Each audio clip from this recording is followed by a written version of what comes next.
Hey there folks, welcome back to the channel. It's Sunday night, 11 p.m. Eastern, July 2nd.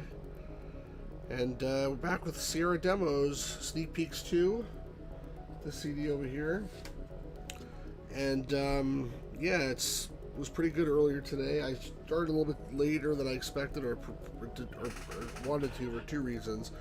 One is the Gamers Grotto is streaming on his channel. He's still streaming, but I got to the point where I was like, okay, I gotta switch over to my stream, otherwise there won't be a stream.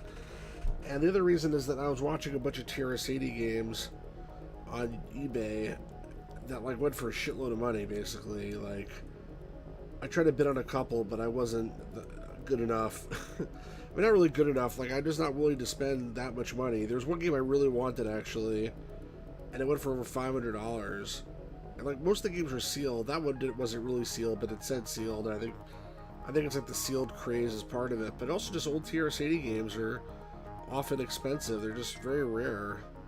They're rarer than, you know, console games in many cases, and just a lot of people don't know about them. But, you know, it's a shame because I feel like the person that buys them is going to just not even bother to play them and just going to keep them in a package or something. Whereas I intend to play all the ones that I have, and the ones that I have sealed I'm going to open on this channel. So, anyway, you know, it is what it is, but I will say, you know, if you like that sort of thing, right now I'm doing Sierra games, obviously. I do a lot of adventure stuff on this channel, but I also do a lot of TRS-80 stuff, and if you like that sort of thing, make sure you're subscribed and make sure you check it out. But I can only do the stuff I have, obviously, and eventually I'm going to run out, and fortunately, the ones that are still there that I don't have, you know, are hard to get, and there's a limit to how much I'm going to spend. Like, I'm not going to spend like $1,000 on a game just because some other guy also wants it. Like, that's what's happening with these auctions. It's like one guy, you know, wants it. And he's like, I don't care how much. I'll put in $1 million. I'm rich. I don't care how much it is, and whatever it is, it is. And even if I had $1 million, I wouldn't just spend it recklessly like that. There are people like starving, you know, that need money. So I can't do that. But anyway, maybe someday somebody will give me a donation of some TRS-80 stuff. Actually, Jim Leonard actually did give me a donation of a TRS-80 game. It wasn't like a very rare one or anything, like, you know, in terms of like, I don't think it would go for tons and tons of money, but who knows. And the point is, he gave me a really nice donation, and I'm definitely going to stream that at some point soon. Anyway, there's nobody here today. It's 11:30. It's pretty quiet, or 11 o'clock, I mean. It's pretty quiet right now.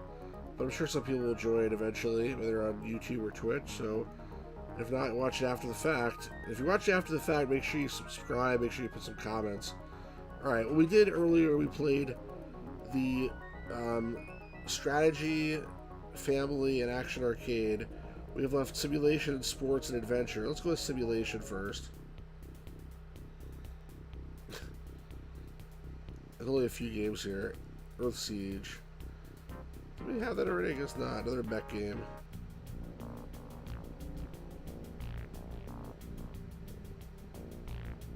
I feel like this was in the other section. Wait, we played this, didn't we? We definitely played. Hold on a second. So Earth Siege.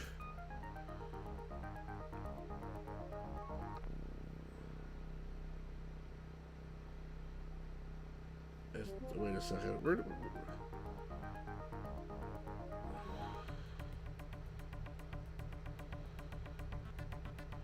We played Battledrome. Looks like the same thing, but I guess something different. I guess. Definitely didn't play the other stuff in the simulation one. Alright, let's try the Earth Siege.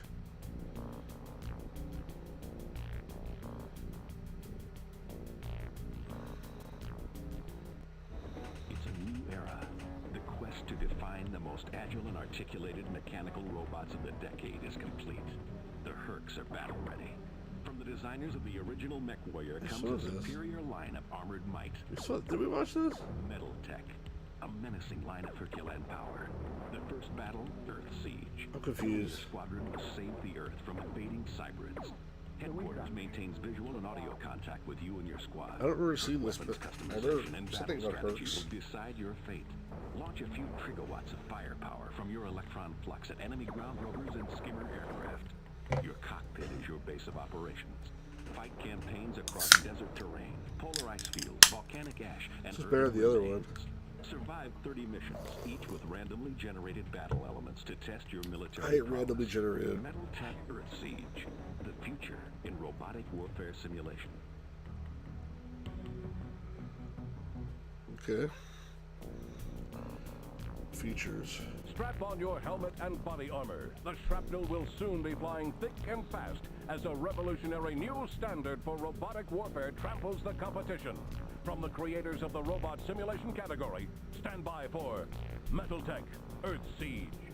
Set in the war-torn 25th century, Earth Siege asks you to join a near-hopeless battle against the renegade armies of cybernetic hybrids. The cybrids attack with heavily armored weapon systems. You fight back with your own massive Herculan, or Herc fighting vehicles. As leader of a squadron of these fearsome attack walkers, your role is to win individual fights, while also plotting successful group maneuvers against the cybrid forces. You'll have to deal with the enemy's pesky flying ships, roving ground vehicles, as well as mobile heavy assault platforms. From the cockpit control panel of your Herc, you can electronically view the entire battlefield, including the position of enemy forces, receive deployment Andrews updates dead? from headquarters, and enemy intel from your own fighters via video link. With Earth Siege, you'll fight in 8 different campaigns across 4 different environments, ranging from ice terrain to blistering desert. You'll be asked to complete more than 30 missions that will be constantly randomized by the mission generator each time through. Keep an eye on your targeting acquisition display system Where's my stew as you crew? dish out trigawatts of Nobody's here. destruction. And Slowly if in you're the chat assigned a right mission now. that requires new weapons or a different kind of Herc, just return to the docking bay of your home base. There you can choose from one of 8 specially designed Herc types, or customize your firepower with a staggering array of pulse weaponry. Just when you thought it was safe to roam our planet, along comes Earth Siege to throw the challenge of invading cybrids in your face. Beat them back, grab a Herc, and blast the metalheads into tomorrow. Available for DOS floppy and CD-ROM. Again, like, I don't really understand the concept of these mechs. Like, they don't appeal to me at all. But somebody obviously likes them. Aces of the Deep. Like submarine game. Movie. Meet the latest member of the world-famous ACES family of historic simulations, the German U-boat saga, ACES of the Deep. Strive to beat the odds in the astonishingly realistic waves of the North Atlantic. Like that's Push an your adventure tactical game. abilities to the limits as you outmaneuver convoy escorts and attempt to strangle shipping lanes. Set your sights on over 20 detailed ships and revel in amazing special effects, showing your prey breaking apart in flames of inferno. As you take command, be prepared for exploding depth charges, enemy tactics, and even air attacks. Experience firsthand how the technological really discoveries cool. of sonar and I radar probably suck at wreak this havoc game. with your maneuvers. Compete against legendary U-boat captains in the most rigorously researched PC U-boat simulation ever. Engage in single missions or historically documented battles. As you listen to the roar of explosions and the creak of twisting metal, you'll know why we consider Aces of the Deep our best combat simulation yet. I'll be that guy sinking for sure. It looks cool. It's really cool. I see this game a million times.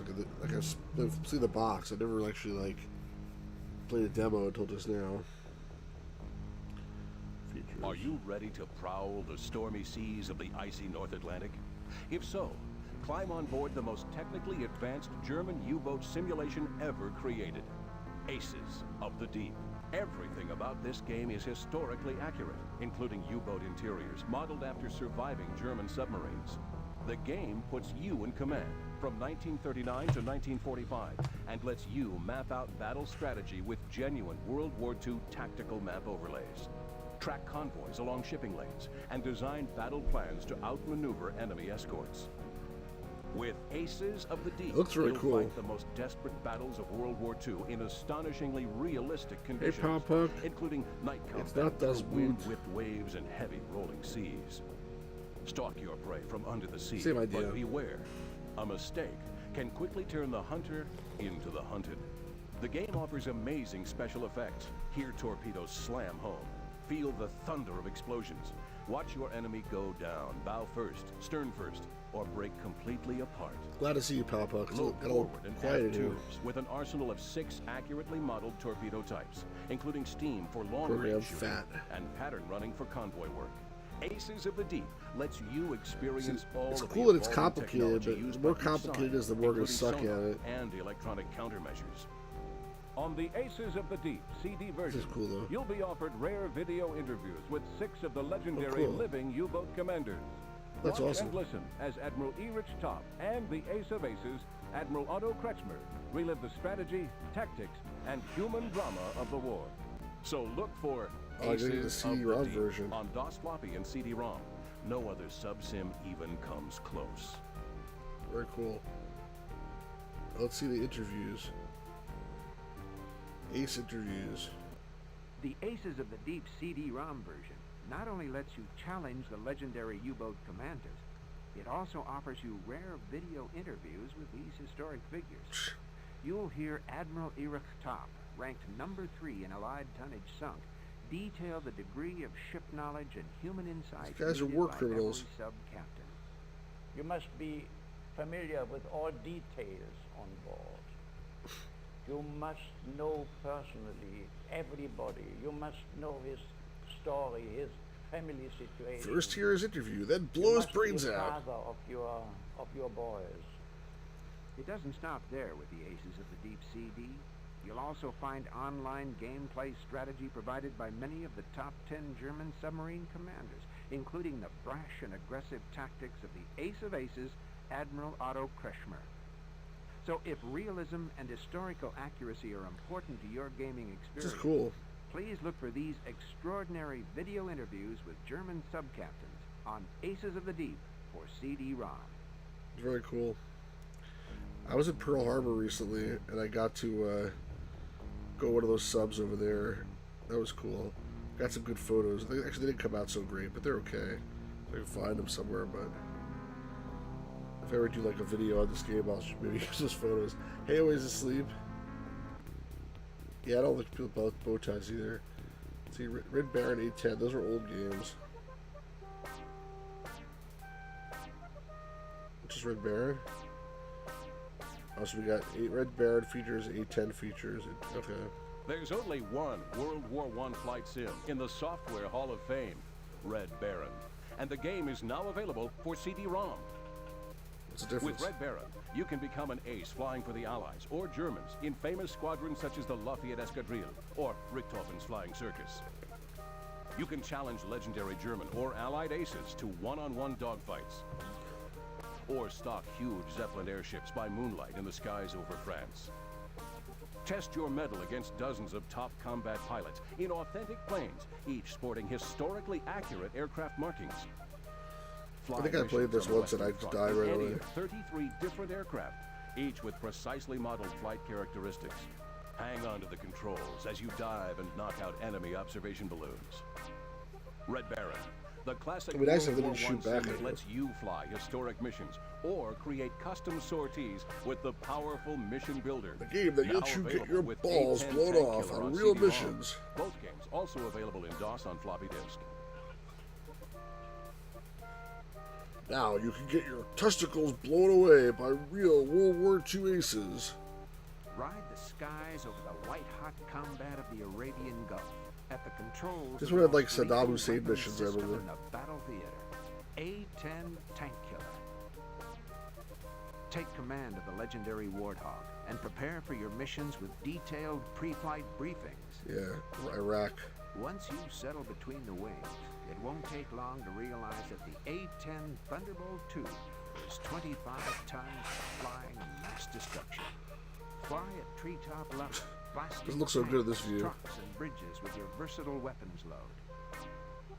A-10 Tank Killer drops you into an actual digitized Thunderbolt cockpit with realistic controls that let you feel the action. Turn your firepower loose on enemy mechanized units as you scorch through Gulf War missions. You can choose to view the action from the cockpit or step outside the plane and watch the battle rage around you. A-10 Tank Killer, now available on CD-ROM with the Flight Sim Classic Red Baron, also for DOS floppy. I played this game too, and I died immediately. So I had both those games in the past. I was just really terrible at them, which I knew would happen. But I'll see the interview.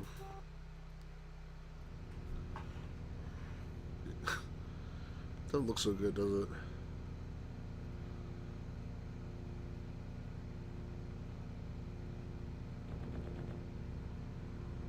I have flown. I'm not a pilot, but I flew in Air Combat USA, which is a program where you go up with a real pilot and you actually do dogfights.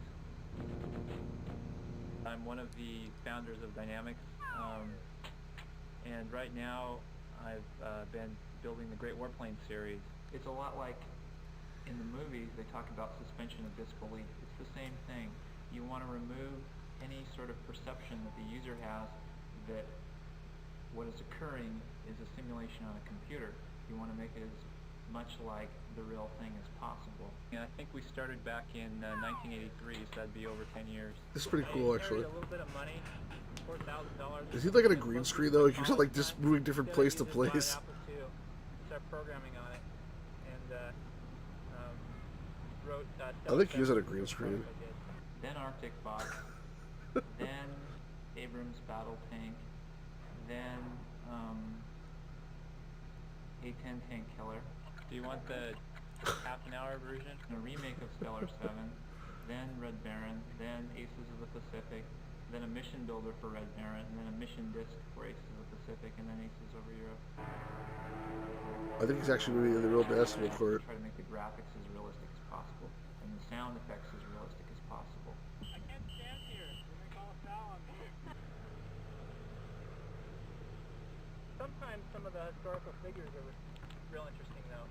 Like Manfred von Richthofen, the Red Baron. He was a Prussian aristocrat, and he had a real clinical approach to warfare. He wasn't emotional at all about it. He didn't believe in aerobatics and flamboyance and stuff like that. And there's a lot of different styles for the pilots. You know, that was one style that he had. I mean, we have designs that you know, we can't do yet because the hardware's not there. That's usually the limiting factor. There's a lot of physics involved. There's math involved. There's history. It's really a Renaissance kind of a career to have. Sort of like being a Always asleep, made me laugh. Understand the medium and really use it. Look at his chess game pieces are making an arrow pointing out the window, by the way. Actually have created something from scratch. I probably would show it again, but what if he knows how to play chess, or he's just making like a picture with it with the chessboard? Alright. Last one here is Ace of the Pacific, 1946. I like the 3D thing that we just had went on there. That was pretty cool. First, conflict in the Gulf. Fly 25 tons of mass destruction. A-10 Tank Killer. Then, the dawn of air combat. Red Baron. The benchmark in World War I flight simulation. Now, the next product in the Great Warplane series. The ultimate in aerial war combat. Blades look better. Aces That's of probably the Pacific. not them though. Takes a Unix system. Step back into history and experience the emotion, men and machines of World War II. Command over 25 legendary aircraft, each one meticulously... Be a Japanese pilot in Kamikaze, Pearl Harbor. Career as an American or Japanese pilot, or pit your skills against a legendary ace. Rule the air above the islands in the Pacific, or dominate the waves. Record your exploits and replay past battles. Look, that guy's Relive dead. the drama of World War II with the masters of flight simulation, Dynamics, and Damon Sly, the creator of the Great Warplane series and Aces of the Pacific. I guess we just settled right once and for all. It's called Dynamics, not Dynamics, like some people say. The winner of many Simulation of the Year awards, Aces of the Pacific, sets the standard for all other combat flight sims. At the game's mission menu, you can choose to join up for a single flight or choose to enlist for a career, fighting for either the United States or Japan. What is Japan? Fight such famous campaigns as Midway or Guadalcanal as you make I your way hate across Americans. the Pacific theater of World War II. Hey, Gamers in the Grotto. P-38 Lightning Sorry I had to leave or your the stream F-4U early. Corsair. I was there for most of it. Stay on your toes. If you're not skillful enough, you could suffer fatal damage from enemy fire. Depending on which side you decide to fight for, you could tangle with legendary aces like Pappy Boyington of the Black Sheep Squadron. Not or Pappy Terry Poddington. Johnson. Oh my gosh. Hey, look out for the flak and enemy fighters as you nose over and dive bomb enemy shipping. So Skim if the I play this surface of game, the this will Pacific go like as you this. launch torpedo runs against enemy warriors. Team up with your tail I think I guns showed to that already in a survive couple of low-level games. attacks as you scream The across game with the the sky cows. with We're the Flight cow Sim game. Classic, Aces of the Pacific. The game is available All right, on good DOS games, for brother. both floppy and CD-ROM. Remember the cow game I played was like do do do do do do do do do. Hit a cow and die.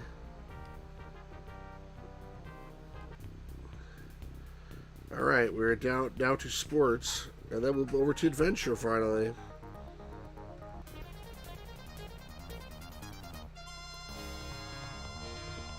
This is the wide world of sports. We're gonna click on front page sports football pro 95.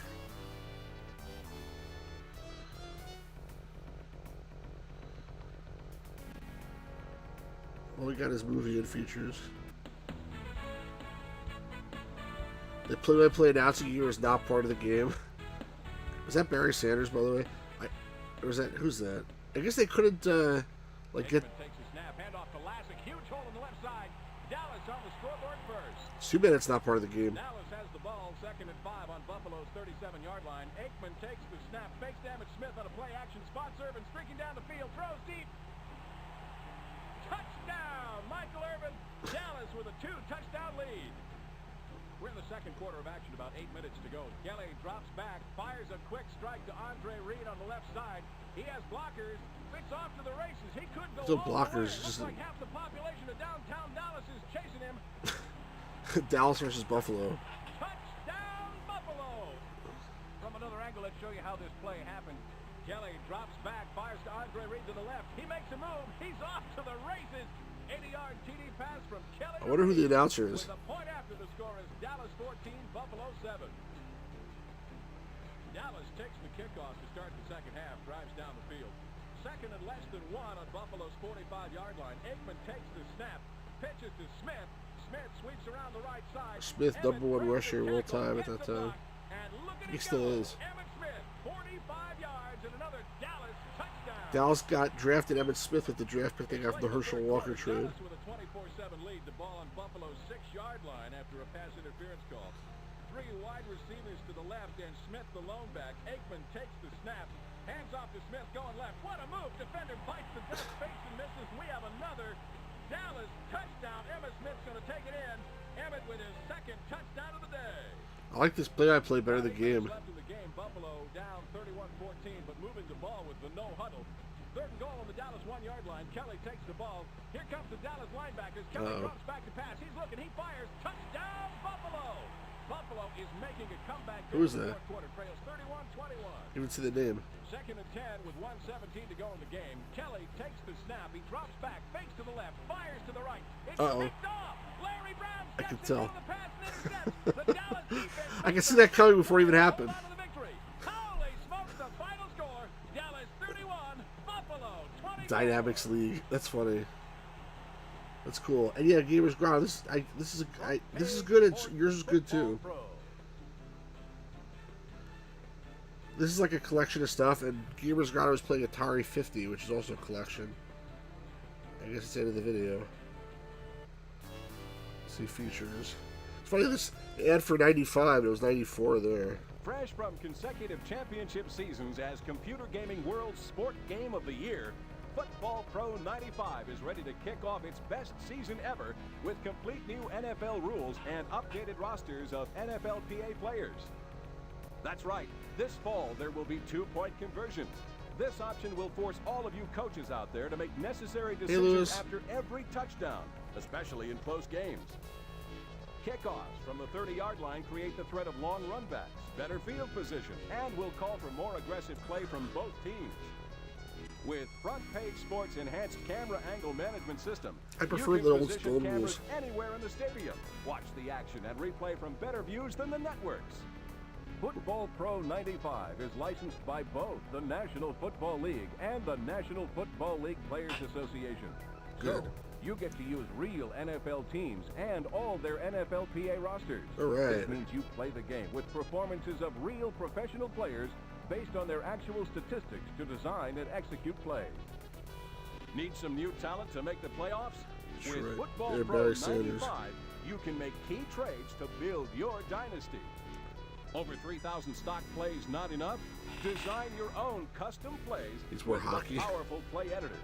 Just one of the many award-winning In case features the of 5,000 most plays to complete choose from weren't football enough, game of all you can time. design your own plays. Front Page Sports Football Pro 95. There's Barry Sanders. This game is available on DOS for both floppy and I CD-ROM. told you it was Barry Sanders. So I know a little bit about football. One day I have a whole bunch of like trivia football games here. I gotta play them at some point. I like football. I'm not so into other sports as much. Like this one. What kind of weird color is that? Ooh, feature interview. Batter up! From the design team that scored with the award-winning Front Page Sports Football Pro comes a home run hit with Front Page Sports Baseball, the most complete baseball simulation ever. Baseball is just not as interesting. It's okay, but Bases loaded with actual players' names, numbers, and stats. Manage your own major league team. Pull a pitcher if he's lost his touch. Draft a new one up from the minors. You have all the stats to make the call. Step up to the plate in arcade mode with sensational high-resolution graphics for intense pitcher-batter duels. Maybe your team needs a little more spring training time. Off-season trade, pitching rotation, batter lineup. You call the game. You're out! Think a call was bogus? what a shitty view, like angle on a home base, like throw out a home plate. System for unlimited views of on-field action and full internal VCR Hazel support skis for from instant Marathon replays. Drinking. Even post-game highlight shows. Take your best swing this season with Front Page Sports. No, it's so fake. The best PC baseball ever. I'm sure the actual game was better than the video, but the video did not look very good. Better save some space on your All-Star ballot. A very Joe Carter's special Toronto. rookie about to enter the big leagues. Runs like a greyhound, has a rocket launcher for an arm. Roberto Hits Alomar, the Joe ball Carter. Sounds like Toronto Blue Jays. PC baseball will never seem the same once you've played Front Page Sports Baseball 94.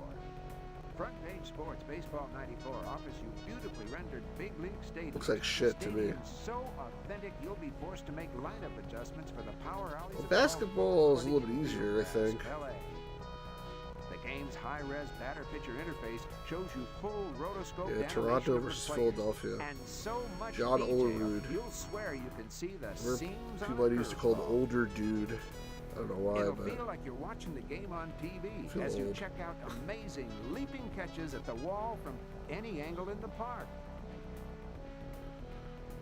That's right. You can review a crucial play over and over by changing the camera position with the sweeping 360-degree control of our patented camera angle management system. For stats lovers, Front Page Sports Blue Baseball Birds? 94 lets you field 40 Well, different Blue teams Jays. in 1, 2, 3 leagues. I guess they didn't have the Major League Baseball Updated license. standings. Team managers can adjust their strategy from out The to hell? out by checking their players' performance averages in given situations. With over 500 stats So they had the available player's for each license, but not the player. Major League Baseball license? So whether it's the details of game management, That's or what it the seems power like. and grace of baseball that you love, there's only one PC baseball game that can match your Hall of Fame Well, at least the Blue expectations. Birds, I can Front tell you the Page Blue Sports Jays. Baseball 94. Available now for DOS floppy and CD-ROM. Always seems as they made a baseball game as boring as the real sport. 10 out of 10. That's funny. We just watch the features, right? Let's see the interview. First product that we did. We were This here guy looks boring was too. Front Page Sports Football, followed up by Front Page Sports Football Pro. Right now we're working on Front Page Sports Baseball. In the future, He's no, Front Page Sports we're not Bowling. doing that. One of the other unique features about the Front Page Sports line is a process we use called rotoscoping, where we actually film real players doing the actual motion. No matter how good an artist is, they're not always going to get all the little subtle motions, like when a batter swings and his wrists break just the right way. When you look at the Front Page Sports games, you look at the animation, you look at, wow, that looks like a real player running. Well, it is a real player running.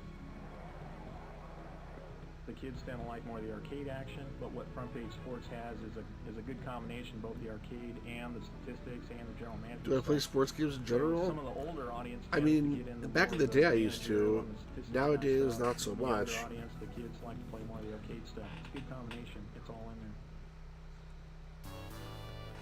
Alright. And now for the main event, folks. Adventure.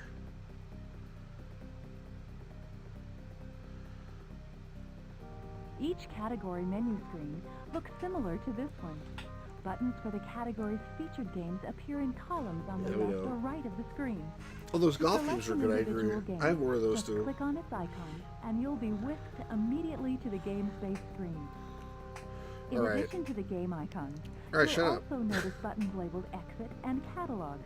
A click on the Exit button returns you to the main menu, while selection of the Catalog option raises the curtain on in-depth descriptions of nearly 60 games currently available from Sierra Online. Now if you're ready, let's complete the Sneak Peeks 2 tour with a look at a typical game-based All right. screen. Please click on the button Who's now. clicking on that laughing button? Quest 7. It's funny, I never see that happen on the stream. Someone actually thought something was funny. Alright, so let's see what it said. I'm getting a different weird emoji. All featured games on the Sneak Peeks 2 Who's disc doing that? have a base screen like this one. Whoever's doing with that, various say you're doing menu it. options. Depending on the game, these options may include an interactive demo, a full motion video about the Some game, hearts. a Some slideshow that You guys are describes weird. game features, or an interview with individuals important to the development of the game. And of course, you always have the option of clicking How on many the King's exit Quest button games are and there? returning to the Well, to category answer that menu question, screen. there's 6. Well, that's the end of our walkthrough. Shut up. Except, oh yes, if you're in the middle This is of person a stops video talking, or I'll let you know. slideshow, and you want to return to the game's base screen, simply press the Escape or ESC key, or click on the Done button. And for you first-time computer users out there, please be aware this Sneak Peeks 2 disc does almost all the work for you. Alright, come In on, most shut up. cases, You'll just need to click on what you want to see, and then sit back and watch it. Again, welcome to our little show. And here's wishing you hours and hours of exciting Sierra gameplay. If we shut up, then okay, finally. All right, there's 6 King's Quest games that are good, reasonably good, plus this one which is pretty shitty, plus number 8 which is even shittier, and then plus 9 which is a fan game which I didn't finish, and then plus the old one, the old Graham, the new King's Quest game with the old geezer Graham, which never really had a physical release. So theoretically 10, but 9.7 or something. This game, in my opinion, they try to make it like a Disney movie, but the game itself, the voice acting is horrendous. First of all, horrendous, and the game itself is pretty bad too. Let's watch the movie.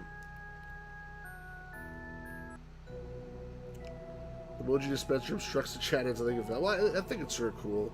Sierra Online proudly presents the richest, most significant animated adventure ever created on CD, King's Quest 7. Roberta Williams and a cast of the world's most talented multimedia musicians, artists, and animators. The voice acting is so create an bad. enchanting interactive experience For me, it looks good, but I'm not watching guaranteed a different interface. In King's Quest 7, you'll enjoy graphics and sound of a caliber you've never seen or heard before on CD.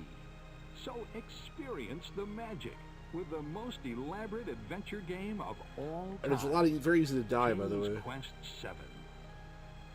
That's it. If there's no voice acting, though there's intros, you probably get some voice acting here. But you guys have to hear how bad it is. Hey Ryan, how's it going? And by the way, yeah, I always sleep. I agree that the demo just really does think it's all that. See the intro here. It's just their lower back time. Good decision there. They try to make it like a Disney movie, really, but it's not good. And the quality of this video is shitty too. The actual game is better than the quality is better than this, if I'm not mistaken. You're good, good to hear, man. Grow up, young lady. That's what they all say. I get like a copyright strike for this, right? Settle down, put childish things away. Aren't you happy, thrilled, delighted? You're I think the animation was done by the same people who did the animation of those Link games for CDI. I'm so excited. I want to run and hide. I want to go to a land beyond dreams, where everything's new. I think I can sing better than this. Really what it seems. Enchantment, adventure are waiting for me. I'll find that magic land, a land beyond dreams. They try to make it like Beauty and the Beast, basically.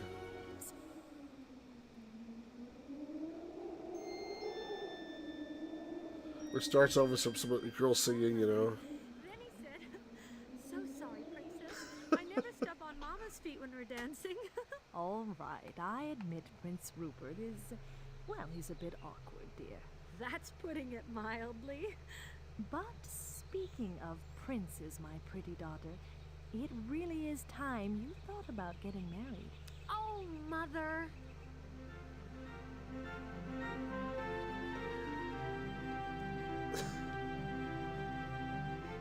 It's really heinous, Now, this game. Rosella, you're nearly 20 years old. Most of your friends are already married. Oh, only Mother, 20. I'm not ready. There are so many things I haven't done yet. I want to have fun. But Rosella, I happen to know that Prince Throckmorton of Montecore is just mad about you. Prince Throckmorton? Mother, he's so boring. You're boring too. He's not boring, Rosella. He's reliable. And he's so handsome. He has the most beautiful smile, don't you think? What is this thing have to do with their song? And he's so intelligent. How many young men do you know whose hobby is conjugating Latin verbs? She's gonna fall in the water. And you know you should consider yourself lucky.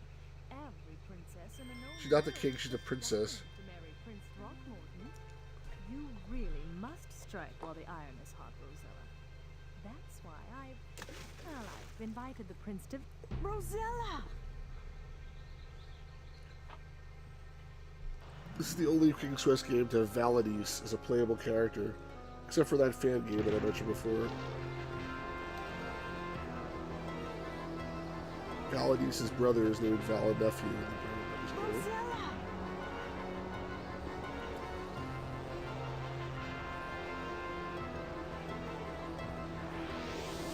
Oh no! Rosella, no! Why is there like a magic fountain, like whirlpool underneath their little lake anyway? Oh, that's it. Oh god. Anyway, the voice acting is much worse than even you've heard of their thing, because when they die in the game, they make these terrible noises like, "Oh no!" and like stuff like that, and you want to kill yourself. Trust me, it's like worse than what I just did.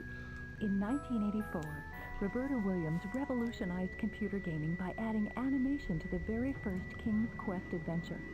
From that year on, each King's Quest chapter has taken a quantum leap forward in both graphics and storytelling. I barely hear her. So it should come as no surprise that Roberta's King's Quest VII, The Princeless Bride, is the most technologically advanced animated adventure ever to grace a computer screen.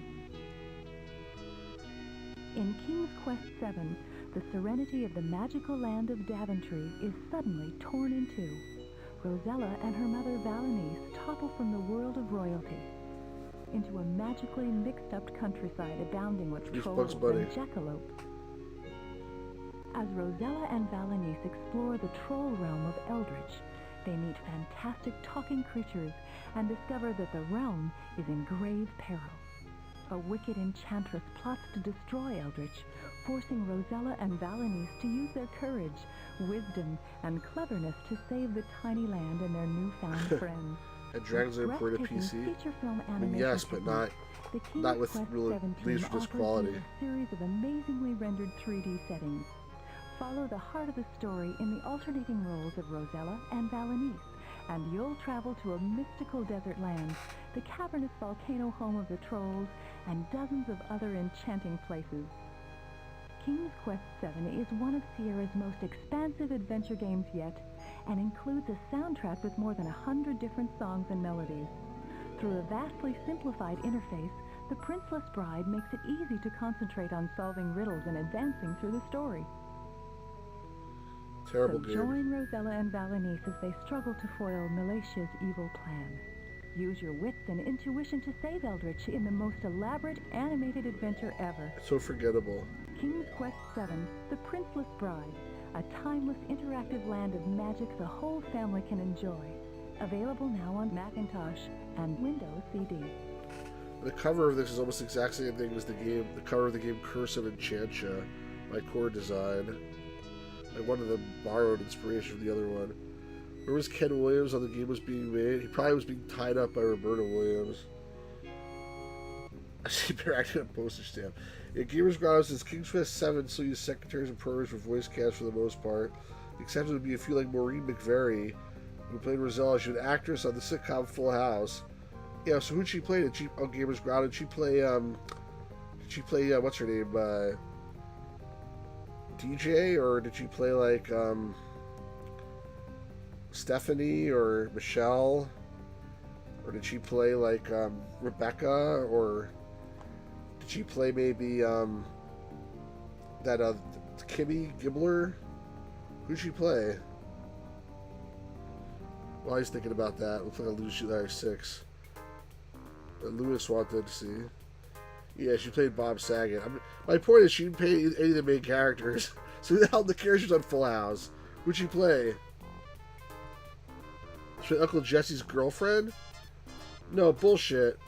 Uncle Jesse's girlfriend was the guy, was the girl who was with Bob Saget on the TV show, the news.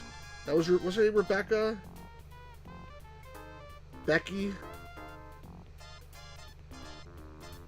That was not played by Maureen McVeary. Hey, Lewis, you're here. Good. Alright, movie. Hello. Hey, Christopher Slovic, how you doing? Larry Laffer. Up and coming. The most popular loser in computer game history is back. And available on CD. Introducing Leisure Suit Larry 6, featuring Larry Laffer, the balding leftover from the 70s disco scene. Yeah, everyone had solid service. That summary game looks good, I agree. Heights filled with outrageous embarrassments. And Larry never gets let down easily. Now available on CD, you will actually hear Larry speak for the first time. My name is Larry. Larry Laffer. As he tries his all-new absurdities and side-splitting innuendos on 9 smart, savvy, and beautiful babes. As to the purpose of my life. Only to encounter the usual teases and rejection. With completely new high-resolution Super VGA graphics, you'll experience Larry's humorous and hopeless encounters in a whole new way. So take the plunge and pick up Leisure Suit Larry 6 at your local Sierra dealer today. What? I'm dumbfounded. That's amazing. That's the CD version. The DOS version, the floppy version, a different box. And by the way, that's not the first time you heard Larry speak. The first time was in, as I mentioned before, the Hoyle's classic card games. Right, so she was 5 episodes, alright. So she had some experience, but not much. She wasn't very good at that game, Gamers Grotto. He's got more opening lines than Henny Youngman. He's struck out more times than the Cubs. He's Leisure Suit Larry, the most popular loser in computer game history, and he's back for his 6th go-round, this time on CD. Yes, the legendary swinging single from the 70s has returned as award-winning creator Al Lowe brings Larry back to life in a whole new way. Hear Larry speak for the first time as he wins a consolation prize for his humiliating performance on a TV dating show at the fabulous La Castellata Hotel and Spa. Hear Larry try his hilarious absurdity It's like the and girl he wins at the end. innuendos on 9 smart, beautiful women who will surely give Larry a run for his money. Shamil Shabazz, I forget her name. Experience Larry's outrageous encounters with beautiful high-resolution super VGA graphics, giving you screen after screen of bizarre and uproarious animation. Will Larry ever tie the knot with Miss Wright? Will he muddy up his relationship? Or will he just dive headfirst into one meaningless relationship after another? Only you can determine his hilarious fate. So grab Leisure Suit Larry 6 on DOS CD. Also available now on all other computer game platforms. So, Gibbous Grotto, I've never played that game, but I have it. So I probably like 10 copies of it, actually. So at some point I'll play it. And Ryan, I did not like this game as a kid, or whatever age I was when I played it. I just, because of what Lewis said, like, it wasn't because of that. It was like, I found the game very disgusting. Like, I liked all the other Larry games that I played before this one. 2 was okay, but, like, 3 I really liked, 5 I really liked, and this one, like, one of the things is you have to use a machine to suck cellulite out of a woman's fat thighs. It was so disgusting. I just felt like it was really gross out humor. I didn't appreciate it so much. My good buddy Al Lowe. When people ask me how you make a game, I say you sit down at the computer and you stare at the screen, and a year later you stand up. On a girly close-up or something? Yes. I didn't know why I needed an Apple II, but I just knew that if I got one, I could make it pay for itself. And I suppose I have. I think, and of course, my psychoanalyst has helped this a lot, that Larry is the outside life that I never had. Larry's really big with psychotics and prisoners, and no. There's no limit to the amount of embarrassment that I can put this guy through. As far as I know, I'm the oldest computer game designer in the world. A lot of the characters in Leisure Suit Larry come about because I'm a jazz musician and I play a lot of clubs. And you see all kinds. And it was real fun to base those characters on the people that I have observed working the environment. There's been a running gag with Ken Williams. I needed a drunk to put at the bar, and Larry won. And so I thought, gee, who better than somebody that I know? Ken keeps telling me that the next one could be the last one. In Leisure Suit Larry 3, he was the chief of the native tribe. He was, in that one, he was Chief Kenny Wawa. And he made you prove your manhood by forcing you to write a program in assembly language. What I'd like to see is a game where the player sits down in front of his computer and his video camera captures his face, and we take that face and put it on our characters, and you become the star. Wow!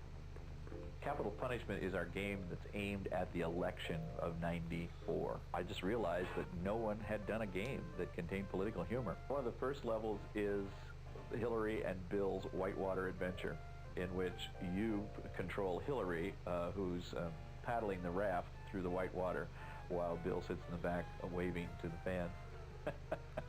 We actually have Republican levels and Democratic levels and independent levels and a dog. It's a hell of a way for a grown man to make a living, I'll tell you that. I've had a wonderful life. It's a very godlike feeling. No matter what I can dream up, Sierra has the talent and the artist to produce that silly little world and those silly little actions, and the best part is I can make people laugh. Al is such a nice guy. I love Al. So they did that in Lowry 7. I remember there's some games where, like, even in Police Quest 4, I think they were advertising that you could do it. Send in a disc and you could do that or something, but I never did that, and I didn't know if it actually worked or not. But in terms of the Capital Punishment game you mentioned, that game never came out. It got canceled very, very early on. He still has some, like early animation cells he tried to auction on eBay a while ago. I'm not sure if he actually auctioned them or not. Yeah, the one with the nephew is not supposed to be very good. And that was a cool interview. I loved seeing Al. Let's try Space Quest 6. We're gonna skip. We're gonna come back to that one. There's a reason for it. Let's do Phantasmagoria. Or let's not. That was interesting. Let's try that again. That did not happen before. Hey, Andy. That's the only that didn't work so far. Kill Sierra bugs. That's right. What do that bugs? Each category. I worked this time. That was interesting. Movie.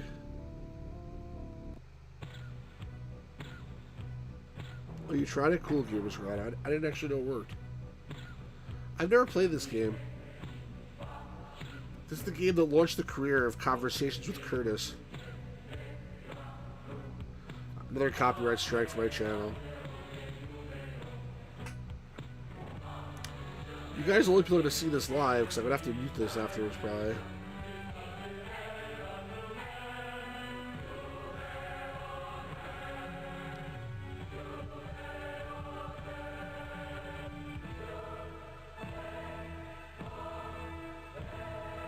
Uh-oh. Oh, cool. That's really awesome. Gamers Grotto. A Vision of Horror from Roberta Williams. You beat it? I have to try it again at some point. I just think I tried a demo. I think there was an interactive demo of this one somewhere that I played. The presence attacks our sleep with malevolent weapons. Footsteps near the bed. Yeah, YouTube is terrible indeed. The throat. I agree. The sound of a heart beating somewhere. We try in vain to explain, to rationalize, but no more. Who's talking? Something is very wrong here, and it must be set right. An evil entity lurks within the walls of the newly Hey, Johnny. purchased island home of Adrian and Don Delaney. A previous resident, a master illusionist, has left behind a gruesome and horrible heritage. Only Adrian, with your help, can decipher the clues and save her husband from the demon's grasp. Looks like Legend of Grimrock so far. Unfolding in suspense-filled chapters, Phantasmagoria provides blood-pounding terror at every turn. This complex and frightening tale is far different than any other game Roberta Williams has designed. Employing advanced film industry techniques, Roberta's psycho thriller includes the most live actor footage ever seen in a CD game. Playing as Adrian, Phantasmagoria plunges you deep into a horror-filled adventure. What mystery hides behind the veils and tapestries of the Delaney Which is mansion? scarier, You this must or explore Amanda the the vast grounds, Adventurer? Gardens and the nearby town to locate the clues and undo the madness. Phantasmagoria's elaborate setting was first created using state-of-the-art Silicon graphics workstations. Next, video of live actors was seamlessly overlaid. The result is an incredible 3D game environment rich with both interior and exterior settings. The Hollywood Reporter says Phantasmagoria is a daring experiment at the edge of today's technology. Andy, that's funny. As you manipulate Phantasmagoria's groundbreaking variable perspective interface, you'll discover you control the main character in ways never before seen in an adventure game. A 120-voice choir adds intensity to every pulse. I watched them play a little bit too, and I wasn't too impressed. You're like, where do we go now? The outside here, over there? I don't remember. Computer game industry's first ever built-in self-controlled rating system. Winner of headlines in national magazines such as USA Today and Billboard, this unique content adjustment switch enables parents to easily control the amount of game violence and adult cool. content available to adolescents. So, do your best Guy looks a little to scary. survive the nightmare. Experience only the amount of fear and suspense you can stand. That guy should be the new host of my And to channel. explore the most advanced and terrifying thriller ever designed for the computer. Roberta Williams' astonishing triumph. No, they did play the game before. Phantasmagoria. Available soon. It would make sense if they didn't, but they were saying that they did.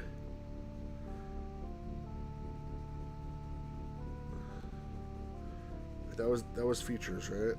Let's try interview. Are we filming? My name is Roberta Williams. I'm a computer game designer, mostly, basically adventure games. Look how young they I'm look. more of a writer. I like to write stories and watch movies and read books. I watch a lot of horror. I like horror. Like I read 30 horror years books. ago, almost. Not a lot, but I mean, I am a horror fan. Also a co-founder of Sierra Online, and I've been doing this for about 15 years. As you guys could tell, I still work at my kitchen table quite often. Things don't change as much as you think.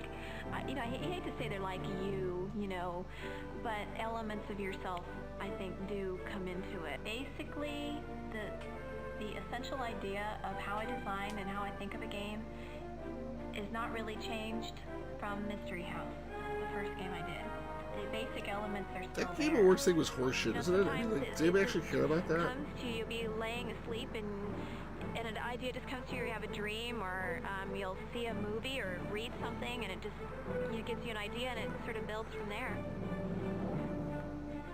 If you're really a writer, from the time you're a child, you have characters that you think of and that you've always had. I'm probably one of the few game designers that have that character be female, quite often. Not always, but quite often. So I think there's a little bit of myself and some of that kind of character. We just have a top-notch artistic team and animation team and great writers and just everything going for it. I think people will be very, very pleased with it. Oh, don't make me say it again. I like working for Sierra because I founded it. I have to like it. No. So a couple things. First of all, the Game Awards. I think they got that award so they can be there to give that credit to the people who are making the old King Graham game. Phantasmagoria 1 says Gamers Grotto was loosely based around Mystery House next to the Nightmare. I also heard rumors that Cygnus Entertainment that remade Colossal Cave is going to do Phantasmagoria next. So somebody's want to remaster. That might happen. I'll be right back. I'm going to go just refill my drink. So just hang on one sec, folks. I will be right back.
So what are you guys talking about here?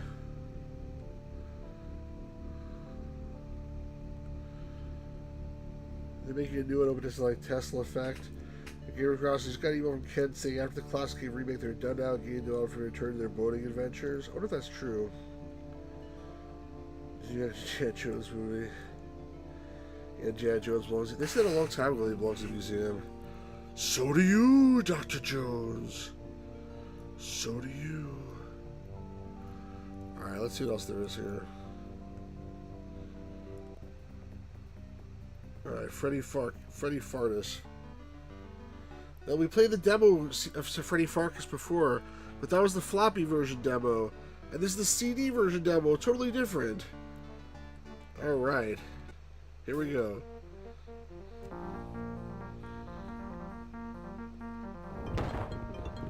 It's got speech. I probably got it, Gamers Ground. I probably read it yet. Howdy, partner. It's me, Al Lowe, designer of Freddy Farkas, Frontier Pharmacist, and all those Leisure Suit Larry games. Here to thank you for purchasing this demo? Free demo? Here to thank you for playing this free demo. Now, I think Freddy Farkas is my funniest game ever, and I'll bet you'll agree once you hear the great posse of Hollywood talent I rustled up for this CD. While this demo contains just a small taste of the real game, at least you'll get to meet Freddy and some of his pals. I'm sure you'll recognize the characters because I stole them straight out of my favorite Hollywood Western, along with every cliche I could remember. But trust me, every one of them is changed somehow by my twisted sense of humor. I've even included a little puzzle for you. Things have been getting kind of busy down at the old pharmacy lately, so you need to hire yourself a loyal Indian sidekick. Now, get on, mosey on around town, and click every cursor on everything you see. And I'll be back again as soon as you hire yourself an employee. So basically, this takes place before the other demo we played. Your cabbage show game. You know, Cam Clark was in too many games. There was a big line. I didn't realize he played Freddy Farkas. You was asking about Freddy Farkas? The man what saved Corsko, only nobody knowed it was him? Why, just hop up here on old Whitland Willie's lap, and I'll tell you all about it. Ow, consarn it, a bit more to the right. That's got it, sitting right there. Oh no, thank you. Now, if I remembers this right, it's been quite a few years. My brain's getting a mad rusty. Well, the game did well. That's right. But it's not as noticed now today as some of Sierra's other Freddy games. lived to open up the pharmacy one day, way back in the spring of 1888, as I recall.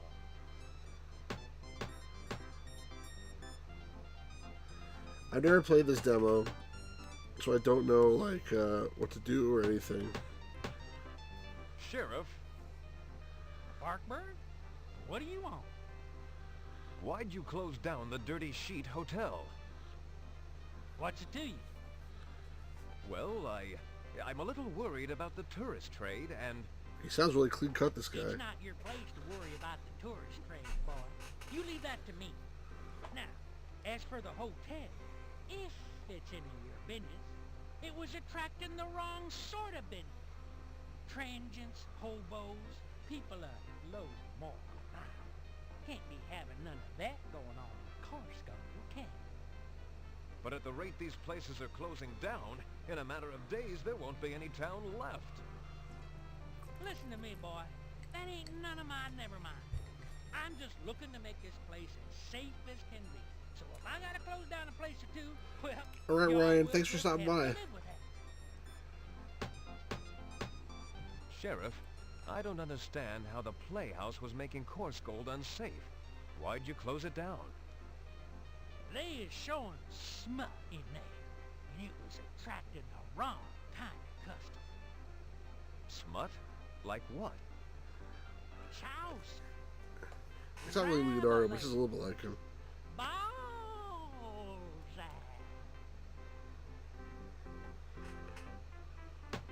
Sheriff, I don't understand how the Playhouse was making... They... Smut?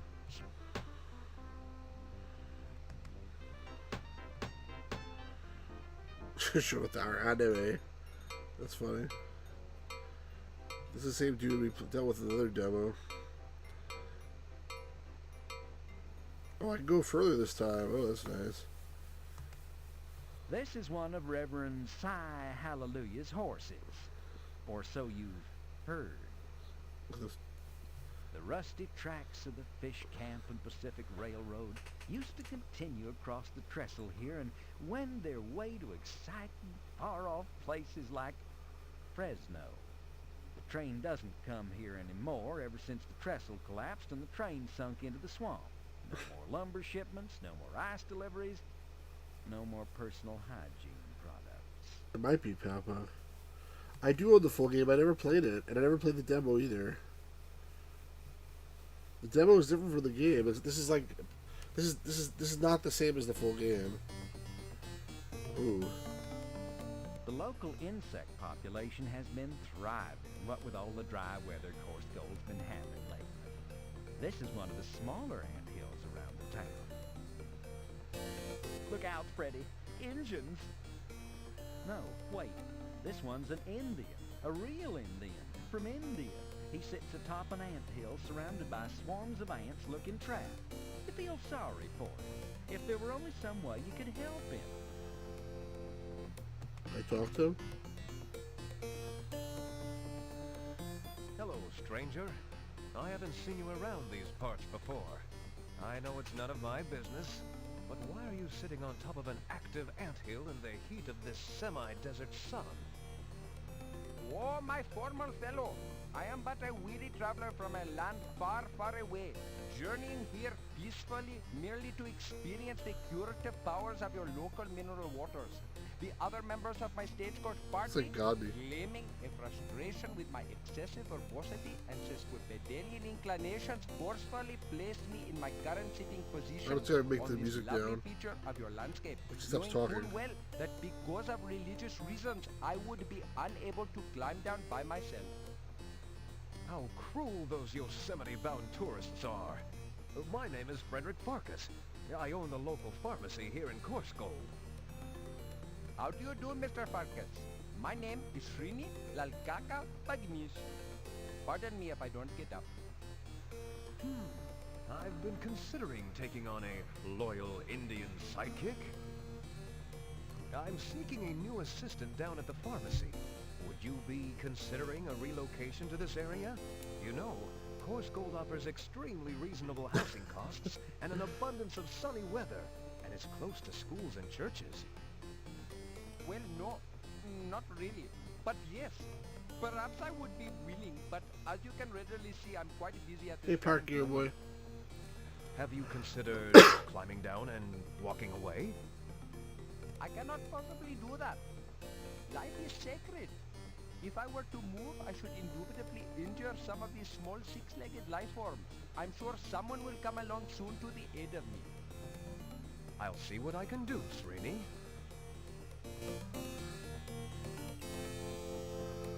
You could save all the games you want if you just stop fooling around with this demo and buy a copy of the real game.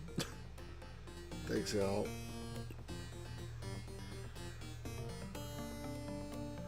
There's no separate volume for music. It's together. That's it.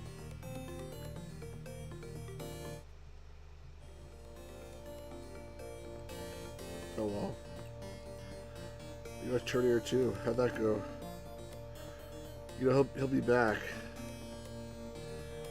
So you can't go beyond this. Prickly pear cactus is one of your favorite examples of the species. You simply can't stand the thought of pricking yourself.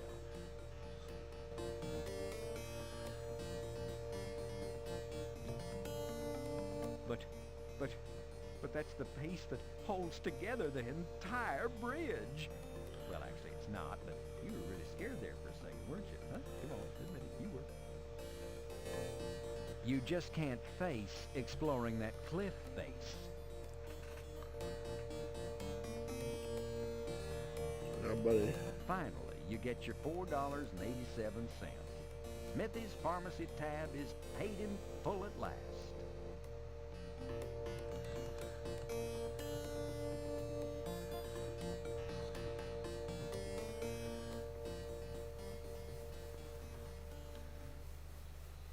Thank God that music stopped.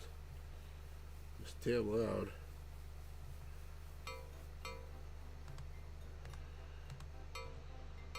You know, Smithy, I've been wondering about that horse of yours.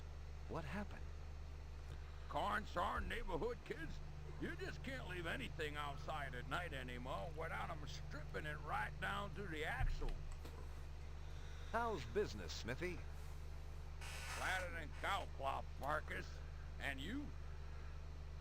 Actually, I'm doing okay. Not great, but I'm making it, in spite of this mild economic downturn we've been experiencing.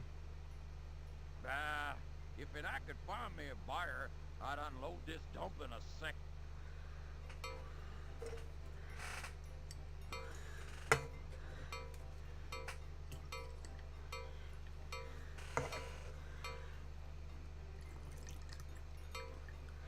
You've heard it's good at turning resistance? You know, Smithy, I've been wondering about that horse. Corns, Same thing. Blah, blah, blah. Apparently, most of the lower half of the horse is in a chop shop somewhere in Los Angeles by now. What the hell? Never approach a horse from the rear. It's not there, so what's the Never. difference? Can I go with the Bank of Bob in this demo? What? You think you can just walk right into the bank anytime you want to? Ha! This is a free demo you're playing, remember? But if you were playing the real Freddy Farkas, Frontier Pharmacist, why, you'd be inside there laughing by now. Look how he smiles at the end.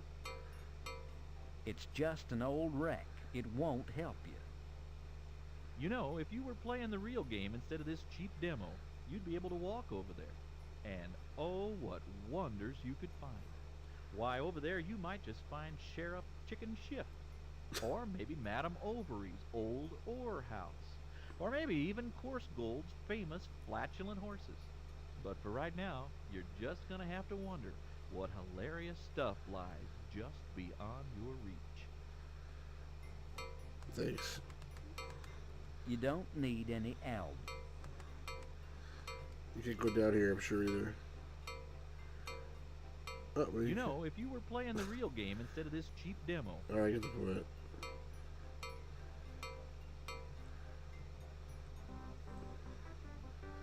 Well, that guy's done hammering it. I didn't talk to him, I had a chance.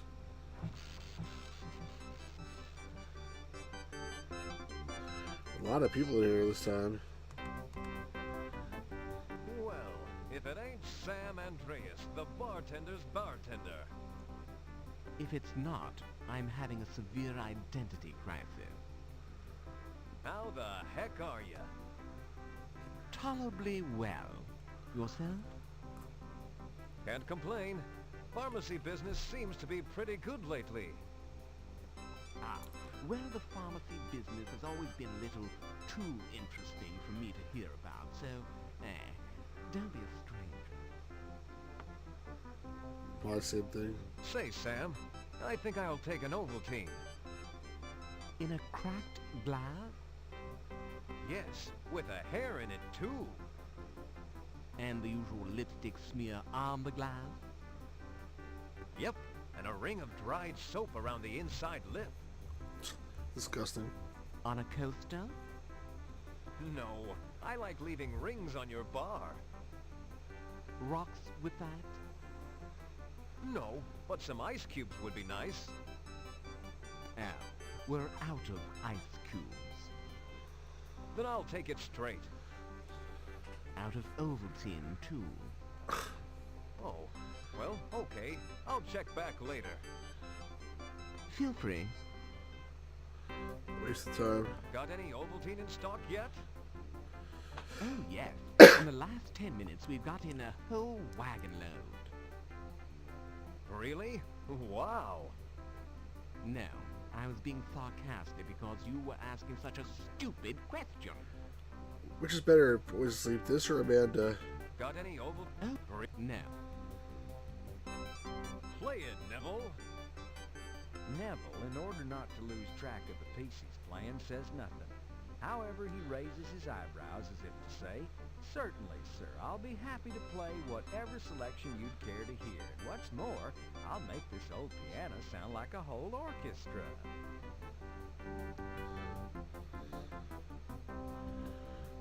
Welcome to Course Gold, strangers. I haven't seen you around these parts before. You new in town? You hear the unmistakable sound of grinding and cracking teeth. Andy, You I don't hear the know. splitting, tearing sound of 6 severely chapped lips curling up in ugly sneers. You hear the pop of knuckles as 3 trigger fingers flex in readiness. You decide your friendly offhand comments have been misinterpreted. Okay. Let's talk to this dude instead. Welcome to Course Gold, strangers. I haven't seen you around these parts The before. demo also Gamer's Grotto? New in town? You hear the... I wasn't trying to talk to them, I was trying to talk to this dude. Doc. Hey, Doc. Huh? What's that? Are you drunk again? Me? Drunk? Never. I'm as sober as the day I was plowed off my ass. I mean, the day I was born. Is there subtitles in this?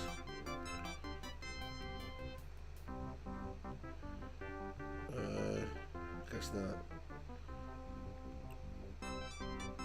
Doc. Hey, Doc. Huh? What's that? Are you drunk? Me?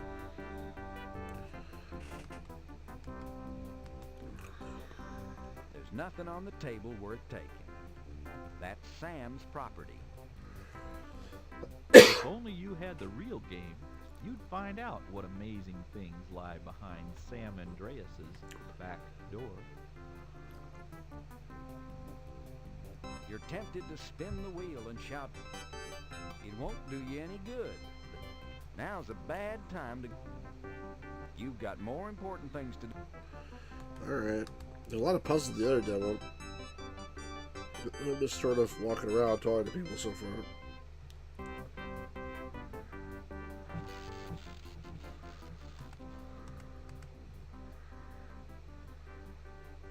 Mom's Cafe is open, but only to paying customers, not to you demo-only types.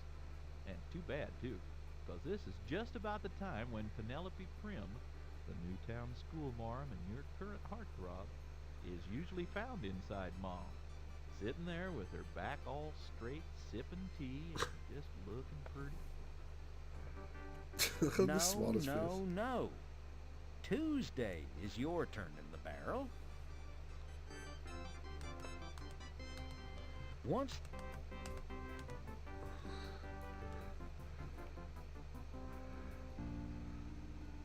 Where's my my office? Where's my what the hell happened to this place? This screen was not even in the other demo. It's boarded up, but there's nothing in there What's the anyway, school? except some worthless old rocks and a few petrified cinnamon rolls. Where's my Search your own nostrils. pharmacy? About rock and roll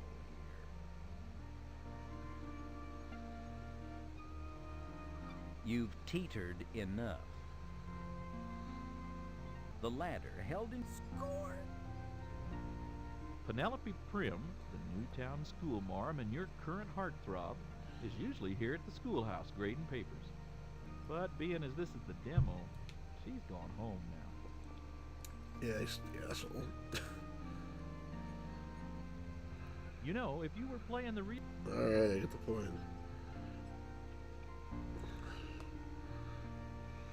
You know, if you were playing the real game. In the full game that always found the pharmacy, this assay office. How could the pharmacy not be in the demo? How was it to get rid of the ants? You yanked the knob a few times, but nothing happened. Sheriff, I don't understand how the Please. Alright.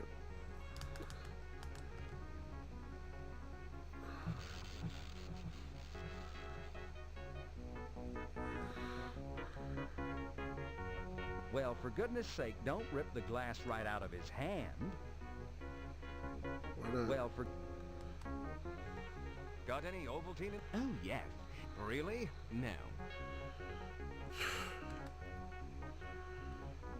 not much I can do here. Can I pay the guy? I have money. Can I pay him money? All that funny stuff. I see the full game too. You don't like this game too much, do you? Always asleep. Where'd this ladder come from? What sort of cad would steal a ladder from the school playground? Oh, you would. Did I take the ladder? I didn't even realize that I took the ladder. Alright, maybe I can just let him walk off the ladder then.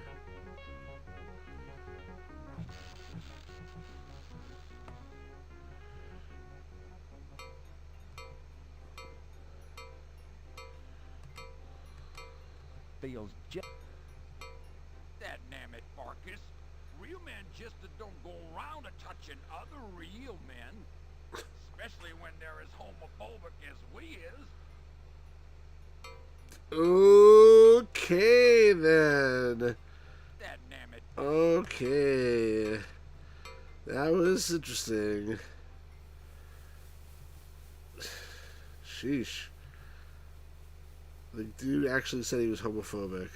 I never saw that in a game ever.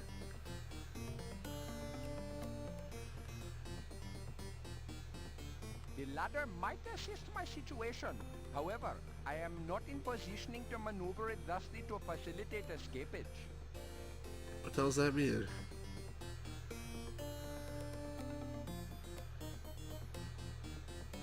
I've got it, Srini. I know how I can help you.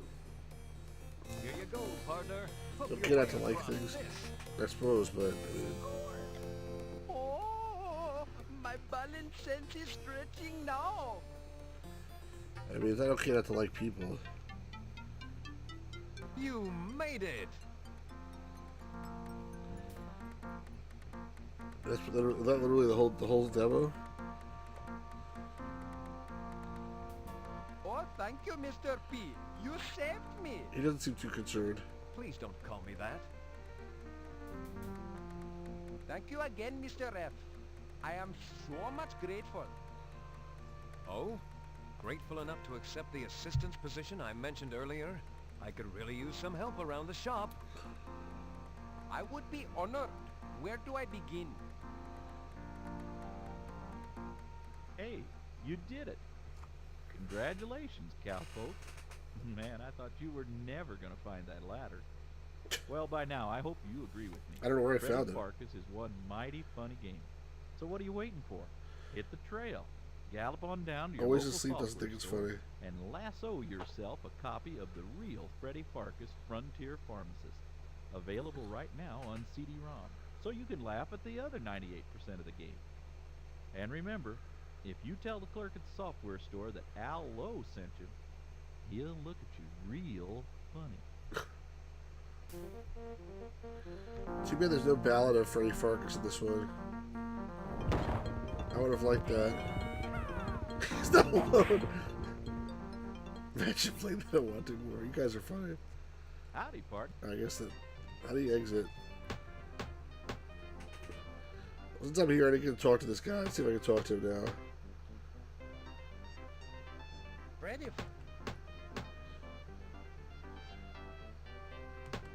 Of course, the full game's more Joe the demo. Billy, the town handyman and jack of all trades, is boarding up... Say, Billy, when did the old dirty sheet fold? Oh, good morning, Mr. Farkas. Why, just yesterday. It was a surprise to me, too. Nobody told me nothing about it until they gave me these boards. Billy, the town... Say, Billy... Oh.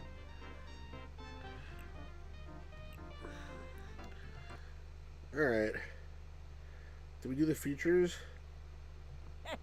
Best saddle up there, Pilgrim, and clamp a big chaw in your jaw. You're in for the ridingest, ropingest, shootingest Saiga ever to skewer cowboy movies. Introducing Freddy Farkas, Frontier Pharmacist, the gosh darndest dang best western comedy adventure this side of a really big river. The year is 1888. The place is Golden Course Balls. Gold, California, where catastrophe and calamity sashay past Mom's Cafe and the Golden Ball Saloon like a couple of dance hall floozies. Just a hop, skip, and a spit from the fighting and fussing of the saloon, is the quiet little shop of Course Gold's beloved town pharmacist, Freddy Farkas.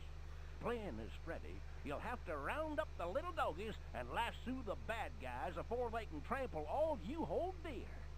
After a stint of mixing and filling out prescriptions for Penelope Prim, Madame Overy, Sheriff Chicken Shift, and the rest of Course Gold's meek and mild villagers, you'll decide to dust off the old six-shooters and team up with loyal Indian sidekick Serene Lock Bagnish to save the troubled town.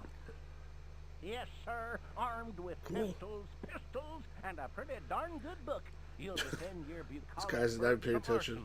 That's funny. stampedes, hired guns, riverboat gamblers, and, yeah, even terminal flatulence. The game's CD quality sound lets you hear real live professional actors lowering their standards to Al Lowe's level of silly songs, pathetic puns, and a totally clueless cliches. With Freddy Farkas, you'll waller in pesky puzzles, disgusting sight gags, and a melodious medley of jangling spurs, ricocheting bullets, even grumbling pork bellies. So strap on your holster and get ready to high noon it with the award-winning designer Al Lowe and his poop-kicking cowpoke creation, Freddy Farkas, Frontier Pharmacist. Available now for all computer game platforms. We used to call this game FPFP. And by the way, this is another game where the box is different for the floppy version than for the CD version. I don't know why they did that for some games. Alright, let's exit this. Let's check out Police Quest 4 once again. That was in the other one too, but I'm assuming this is a little different. There's no interview with what's his name? Daryl F. Gates.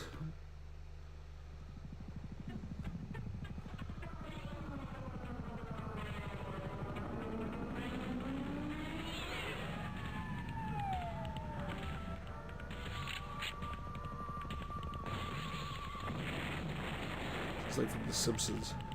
It's open season.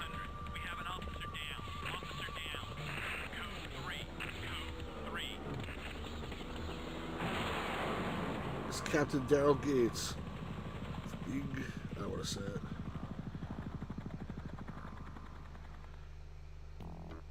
That's it? That was the whole movie? Wow, what a shitty movie. Let's see the features. Step into the shoes of a Los Angeles homicide detective and walk the mean streets of the savage city in the most realistic multimedia law enforcement drama ever. Police Quest 4, Open Season. Shot on location in Los Angeles and designed by former LA Police Chief Daryl Gates. Police Quest 4 uses state-of-the-art digital photography to bring authenticity and I think you deserve it, didn't you? drama to your computer screen. You'll need every survival instinct you possess as you experience firsthand the life of a cop in America's toughest city. Taking on the full responsibilities of a veteran detective, Open Season asks you to track a killer to the streets of Los Angeles. The tough job that will often force you to squeeze information from uncooperative informants. Police Quest 4 pulls no punches. I like the video. Of police work. The game is intended for mature audiences. She was one of the producers of America's Most Wanted. Many gritty, With John Walsh, whatever his name was. Under the direction of former America's Most Wanted producer Tammy Dargan. There you go. All aspects of Open Season, from the crime scenes to visits to the city morgue, are brought to life with painstaking accuracy. Daryl Gates drew on his 43 years of experience with the Los Angeles Police Department to design a true-to-life crime adventure that includes a dramatic showdown in LA's crowded city hall. Open Season Look like a church. includes live-action video footage, 16-bit sound, and arcade sequences that test your accuracy with standard police-issue firearms. So tracking a murderer through the nighttime dangers of LA is your cup of tea, and the challenge of a full-fledged firefight in the dark appeals to you. Better grab Police Quest 4 Open Season. Those are pretty good. The most daring, realistic police adventure on the market.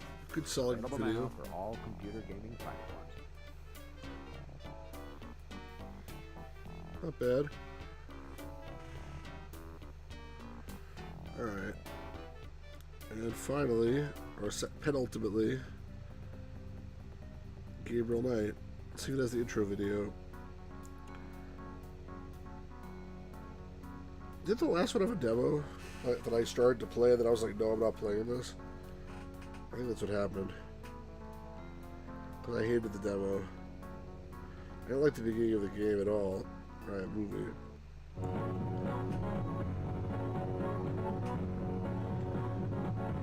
It's definitely different than the other one.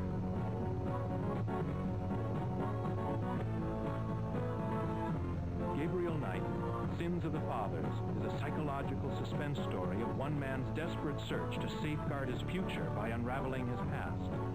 A generations-old voodoo curse haunts Gabriel's sleep and threatens his very life. Gabriel's search into the roots of voodoo, combined with the images of his own nightmares, provide the keys to unlock the curse and save his very existence.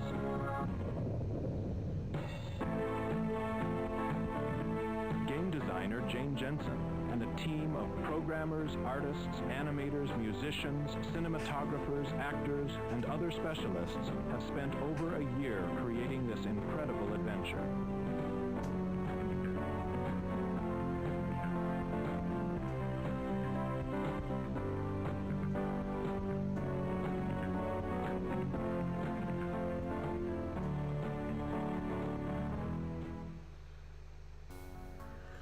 Okay.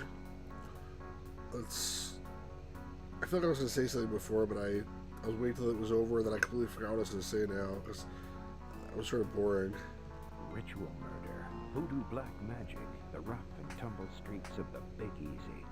Mix these elements with a rookie private investigator and a centuries-old family curse, and you have Sierra Online's astonishing new supernatural adventure, Gabriel Knight. In the first installment of this blood-pounding new series, Sins of Our Father, you're sucked into the action at the scene of a gruesome killing. Who was the victim? By what method was he slain? As Private Eye Gabriel Knight, your job is to gather evidence and solve I'm Private Eye. Who are you working for? The search for clues to the murders will take you to dozens of mysterious settings. You're a writer. Anyone you can lay your hands Not a Private on. Eye. No telling who might be a key informant.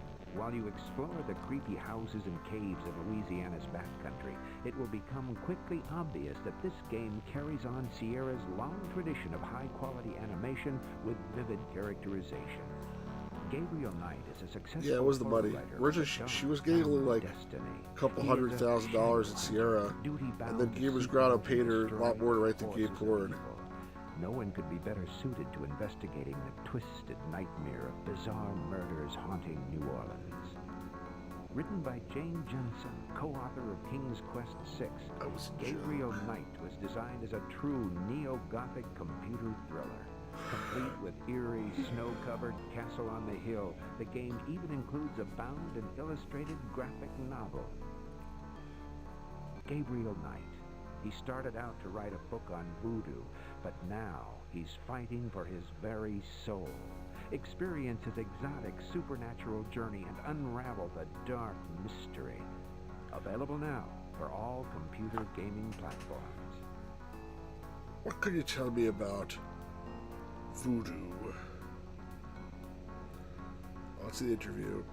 I love mysteries and I love great detectives, and I Thanks, wanted to Gamers blend a mystery series with horror, bring in the supernatural element. So I proposed this as a series for Sierra, and fortunately they were willing to do it. Gabriel Knight is basically a detective series.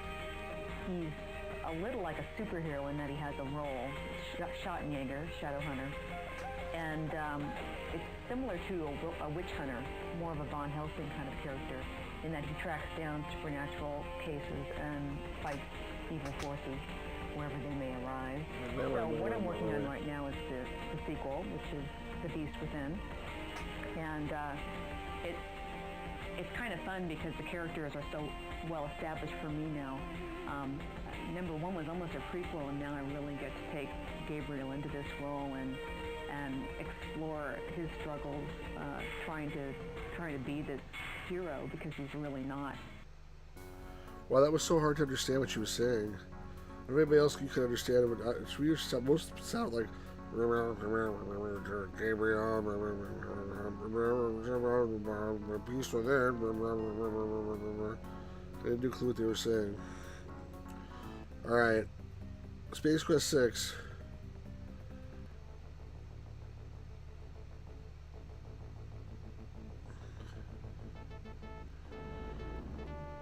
movie. Shit in Jaeger. I did that on purpose. So Space Quest 6 had a bunch of alternate titles before it became called The Spinal Frontier. This is one of them. Where in Corpsman Santiago is Roger Wilco? That was one of the titles they had originally, but it did not pan out.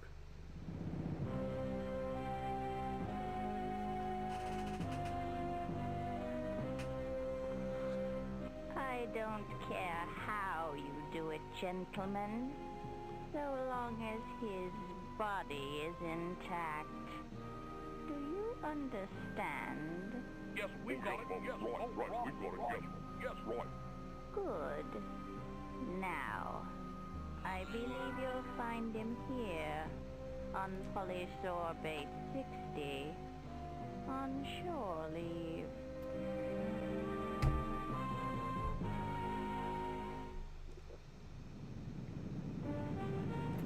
Nothing never happened in the game. This game had really messed up development cycle.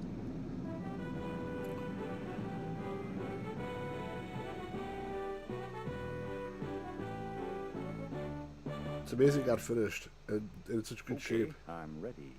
Energize.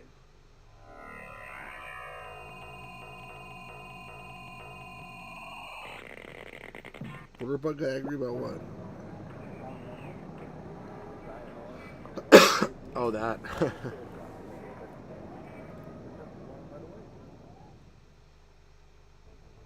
That's it. That's the whole movie. Let's see the features. Look, up in the sky. It's a bird. It's a plane. No, it's Roger Wilco, space janitor, on his never-ending mission to tidy up the universe. Raj. Hey, Raj. You missed a real big bug splatter there in the corner, bud. Yes, space fans, our hero is back in the most hilarious Space Quest adventure yet. Space Quest 6, Roger Wilco in Innard Space. See, that's a different name for it. As is often the case, Innard this Space. one has Roger getting off on the wrong foot with StarCon. Something about the Admiral's daughter and Cheese Whiz. Fans are unanimous that Innard Space is the most satiric Space Quest yet. This state-of-the-art Super VGA game mercilessly skewers all your favorite science fiction movies and TV shows. Best of all, it's fat-free and has very few harmful side effects, although you may discover a sudden fondness for squeegees. That's right, it's off the bridge and into the shuttle bay for you and Roger. You now find yourself, among other things, enjoying a stint as a galactic valet. The tips suck, but hey, you get to smell all those neat fumes. Maybe it's the fumes that make Roger such a slob. No, the poor baby just doesn't have anyone to impress. Nobody loves him. Nobody cares. Or do they? Little does Roger realize that an entity somewhere in the vastness of the galaxy seems to have developed quite an interest in him. What possibly could it be? There's only one way to find out. Play the game. See beautifully rendered Super VGA images as they whiz through Roger's wacky universe. And explore firsthand Roger's feeble but gut-wrenching exploits with outrageous state-of-the-art multimedia visual, voice, and musical effects. So, get ready for an encounter with some of the strangest creatures an art budget can buy. See Roger make a fool of himself in all new places and in the highest resolution available. Roger Wilco in Innard Space, coming to a PC near you. Hopefully, yours. Available for DOS and Windows CD. So that was called Roger Wilco in Innard Space. Another name for this. I guess it was the same idea. He goes shrunk and goes inside Corpsman Santiago, but I don't think Corpsman Santiago is even in the game. Or she? Oh, she is. That's right. The other game is not her. I get confused. Alright. Now we have the demo. Also, this demo is not... I never played this demo, and it's also not part of the original game. Not part of the game itself, it's separate.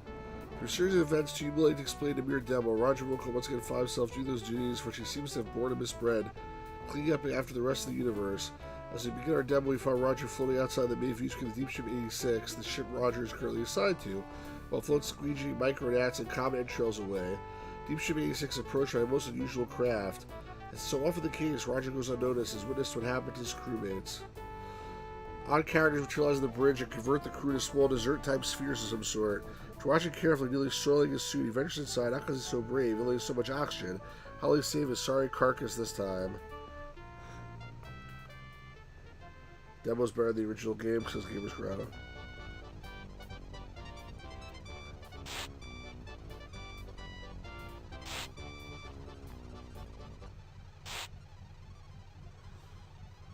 That's the captain, like the Captain Picard ripoff, but he's a cat and he's playing with a mouse. Yeah, so it's a takeoff on the Borg from Star Trek. They have a cube, but it's not. They call it the Bjorn because like Bjorn Borg was a tennis player, I guess.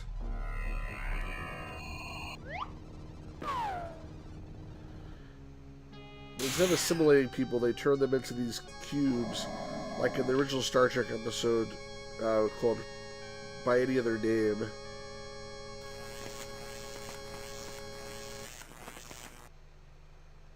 Realizing the only crew member has been transferred to Scoop 11 Sorbet, Roger inconspicuously flies through space and lets himself in through the shuttle bay airlock.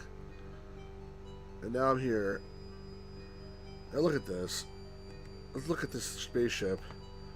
Ooh, a mid-condition 57 Gateway Bel Air with mag thrusters, overhead lifters, and four pod barrels. Wait a second. Let's put the speech on. Sorry, no speech mode of the demo. He's sort of Picard. He sounds like Picard in the voice acting. Maybe he's Kilrathi mixed with Picard. So no speech in this demo, unfortunately, right? That sucks, doesn't it? Is that horseshit? Why is there no speech in the demo? Don't you want to hear speech, guys? Don't you want to hear speech? Because I want to hear speech. So guess what?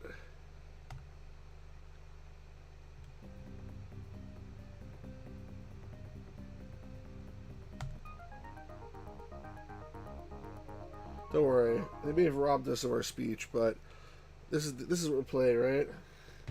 I happened to get in the same exact bundle of stuff, this random thing called the Game Disc, which has a demo of Dark Forces and some other programs, including Space Quest 6 by Sierra Online. Let's check that out.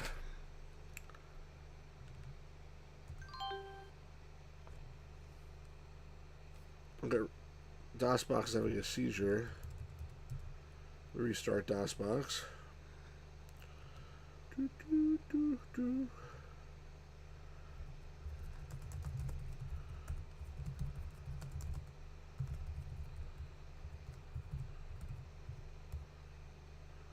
Was it the ISO?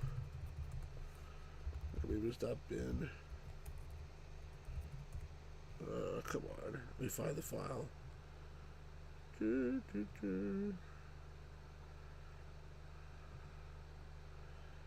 Disc 02.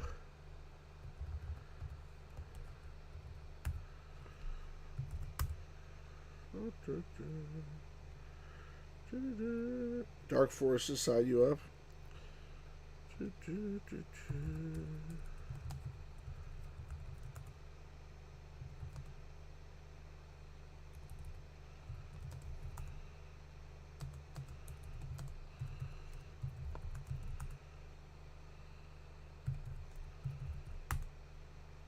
Oh, come on. Why is it doing this?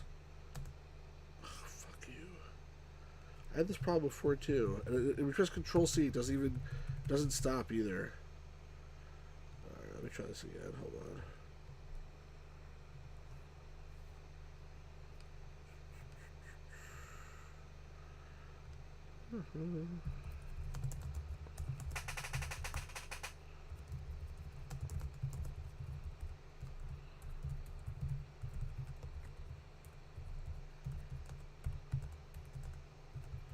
Is PC gaming? Well, hopefully it will.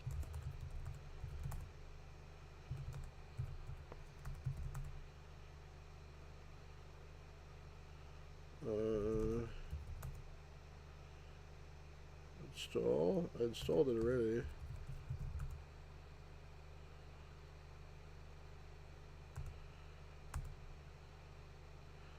Yeah, I mean I did this already. I'll do it again.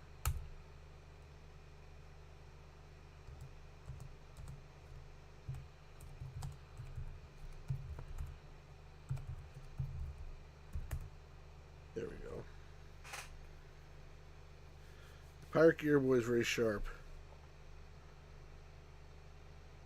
As usual. Just like the Roland. I'm not running Munt right now. I could, but I'm not.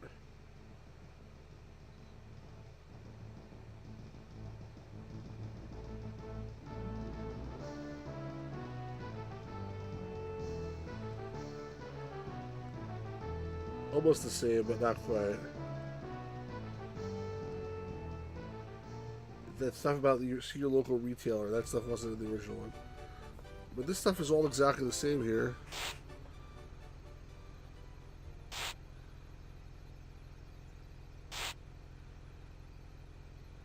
It's literally exactly the same.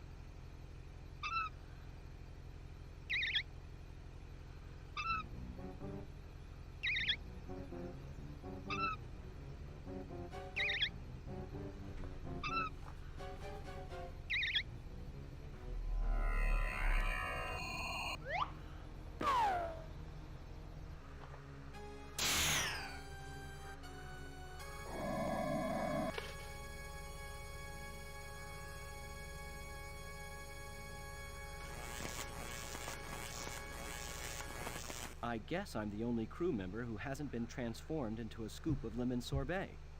Maybe I should look around a little more. Wow, it's amazing. We got speech in this one. We got robbed of that Sierra disc. And here it's at full-ass speech. Ooh, a mint-condition 57 Gateway Bel Air with mag thrusters, over Gary Owens even. and 4-pod barrels. It's Gary Owens, isn't it, guys? This baby's a sleek street Corsair with push-button tranny and dual airbags. These balsa wood shuttles are really maneuverable, but they don't last 2 seconds in a phaser battle. It's like the Enterprise D shuttle here. Some guy wearing a Delco air filter on his face parked this shuttle. That's supposed to be Geordi LaForge.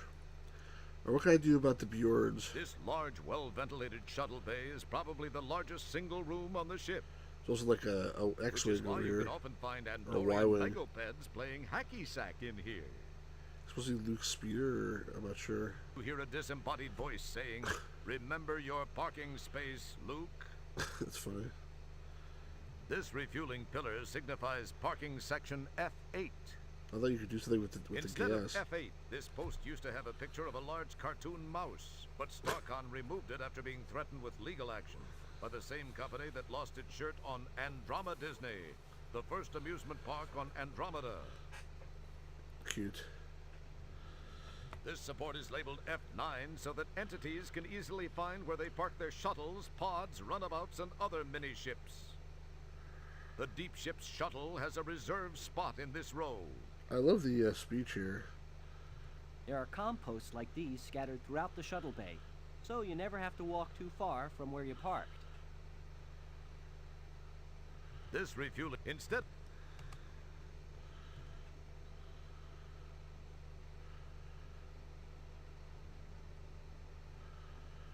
Oh, interesting. Intra-ship transport, communications,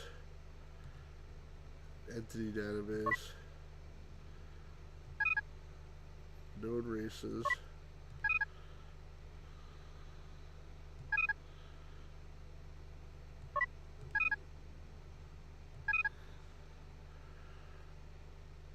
Bjorn, a race of half-human and half-kitchen appliance creatures, and the scourge of the known universe. The Bjorn seek out civilization in order to assimilate them. Playing knowledge of each civilization is applied to the task of creating newer, shinier kitchen appliances. This is how the Presto hot dog or a Daisy Sela meal were invented. Sela meal. The leader of the Bjorn is a toaster skull, no cuticles, like a Locutus. Starcon has posted a reward for the deactivation of no cuticles, being recognized by a socket just below the interior crust control. The socket is simply used to connect no cuticles to various power sources in order to recharge him and through the entire Bjorn collective. The great irony is that Bjorn never spent any time in the kitchen, preferring to send out. They eat a peculiar mixture of batteries, nuts, bolts, and pre-processed organic sludge. Replicating our code. Someone can write that code down. 7469410. Probably gonna need it. Somebody. 7469410. If you don't mind. Hello? Please, someone write into the chat. 746-9410. 746-9410. 746-9410. Thank you, Park Airboy. Communications are offline due to unforeseen alien invasion. We assume the service you'll enjoy twice in savings are used in substrate terms with your friends and family list. No access to cyberspace. But I can transport. Let's go to Roger's quarters.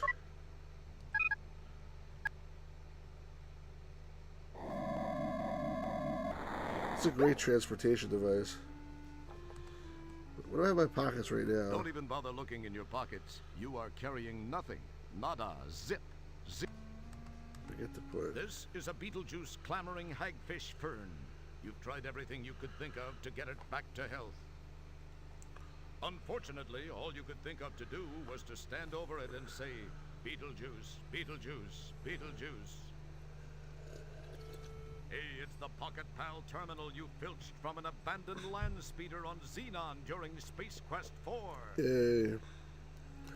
The Pocket Pal will be of no use to you whatsoever. It's AC, and the ship is DC.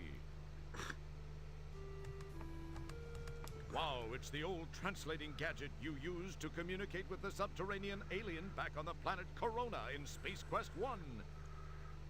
Too bad they don't make those little dilithium watch batteries anymore. Whoa, it's the star generator remote control you found aboard the Sarian ship during Space Quest 1. I like all this nostalgia. Say it's the old hint book you found in the bargain bin at the software store in Space Quest 4. Ooh, it's your old Autobucks card from your shopping spree at the Galaxy Galleria after you saved the latex babes from that hideous sea slug in Space Quest 4.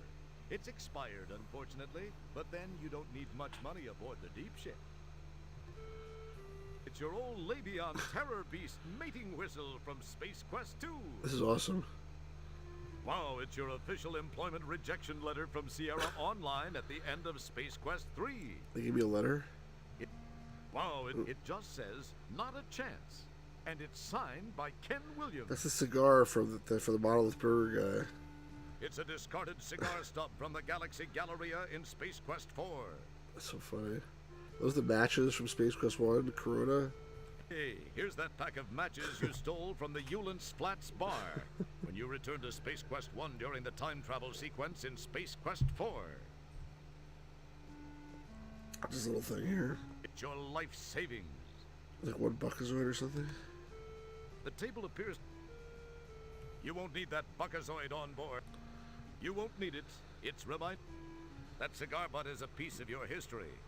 You would no sooner carry it around than you would your golden mop. That's so funny. Unless there happens to be a star generator in the... And there isn't, so there won't. You won't be needing the whistle. You won't need that hint book. You've already won Space Quest 4. You won't need to take the Autobucks card. Here on the Deep Ship 86, there's no need for money. Everything's free. It's kind of like a Royal Caribbean cruise, only without the aerobics classes. Don't bother with it. The batteries are dead, and there's no alien language here to translate. Leave them where they are. They're positioned just right for making it appear as though you simply dissolved into your bed. Now's no time to catch up on your reading. You have a race of aliens to defeat. No big deal. Picking up your clothes? Damn it, Roger, you're a janitor, not a responsible adult. Ah, there's nothing like the feel of a solid third-class crew deck under your feet. What is that? Your quarters, that's one. Your quarter, that's Nothing, one I of... guess. Why do all these starships, they wake... What's up with... Sorry. This headboard contains vital function telemetry modules, full spectrum illumination, and as the ultimate in high-tech entertainment, 8-track player with quadraphonic sound. Oh boy. Oops, I missed the last Your joke. quarters are... That's one of the... This head... 8 boy, nothing beats being caught. Feels headboardy. Ah, there's... Since the lamp is the main source of illumination in your room, you decide to leave it on. How's this thing working when it's not plugged in? You yank on the Clapmaster's cord till it pops out of the wall, and you shove it all into your pocket. It wasn't even plugged in at all. What is this, like clap on, clap off? Well, I've got my Clapmaster, which appears intact except for a pin that's missing from the plug. When the Clapmaster is working, it's a convenient way to turn your lights on and off by clapping your hands. Clap or on. whenever a freighter warps by. Or when I cough. That's funny. Clap on. You saw this detailed diecast model of an early StarCon Solar Scout in Milky Way today, StarCon's in-flight magazine. It seemed like a great investment at the time. Your quarters are... that's one. Holy cow! It's your Golden Mop Award for your feats of daring do in Space Quest 1. For a moment, you can almost see a silk-clad brunette overacting in a stone tower. That's funny. Mother, come quick. You glance for a moment. Mother, come quick. You've got Space a King's Quest quadra-semi-portable 6. quartz heater set up in here. That's funny. It's portable, Sure, I think. go ahead, grab that red-hot spike of quartz. There's no gratuitous gross death in this demo. You'll have to wait for the real game. That's funny. Did you save the game? Nope. Sticking your finger in the... Can I Sticking unplug your... it? What does this do? These controls open and close the closet, perform passive handprint IDs to prevent unauthorized entry, monitor its humidity, and scan for moths. That's the closet? Alright, let's try to go in there. You never learned how to work these controls. That's why you keep everything that should be in the closet scattered around the room. What is this thing? This poor dresser has... Wait! Were you looking at yourself? Well... Your old Xenon Army knife from Space Quest 1, in which you destroyed the powerful star generator which had fallen into the hands of the evil kleptomaniac Sarians. I take it? Leave it alone, it's not a toy. It feels clean for once. Your quarters are... That's one of... Can I go in Your here? kitchen is in here. Oh, you can't really... It's not a separate room. Feels clean. Ah, there's nothing. How do I use the replicator? Ew. The 9 doesn't even work, I don't think. Don't try to get anything out of this machine. You'll only succeed in getting your fingers stuck to the replicator. Again. The Makes access sense. panels are all typed. Yes. The access... Yes, people. I think that doesn't work. Feels clean. Ah, there's... Alright, let's feels get out of clean. here.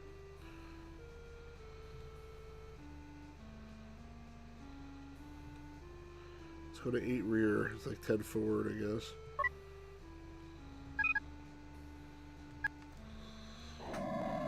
Wonder if guided is going to be there.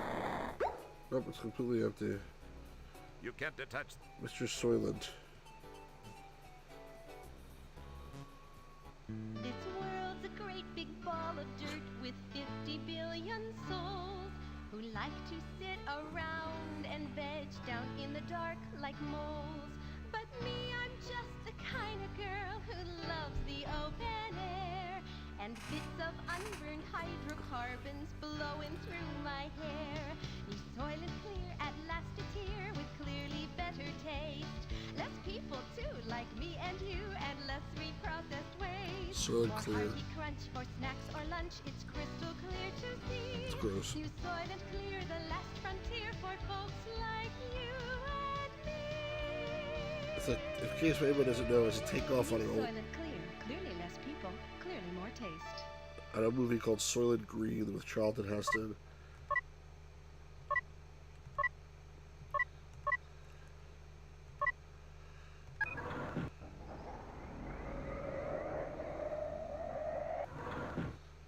Okay. How do I exit?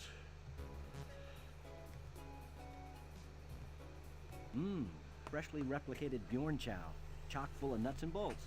And I thought my eating habits were bad. Is there anything else in this room? Is this all, like, just off? This view screen lets 8 rear patrons watch the subspace transmissions of Major League Hairball games, Monday Night Bunyan Ball, and the occasional pay-per-view ORAT fights. This is 8 Rear, the ship's lounge. Here crew members come to relax, drink, eat, converse, party, hit on each other, brawl, hurl, pass out, and intrude on each other's personal space. Right now, it smells vaguely lemony. A lemon sorbet. I don't see any people, though. So what is this again? Well, I've the clap faster. I don't think I can't plug it in, though.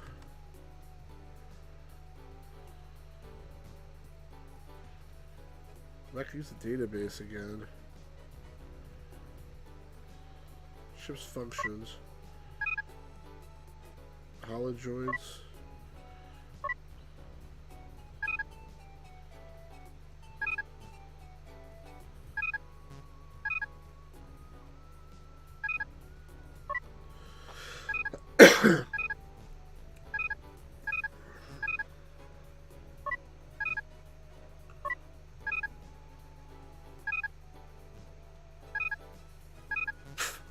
That's crap here.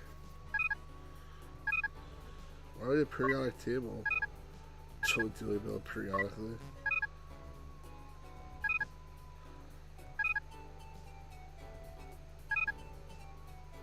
Alright, that's enough. It feels slightly...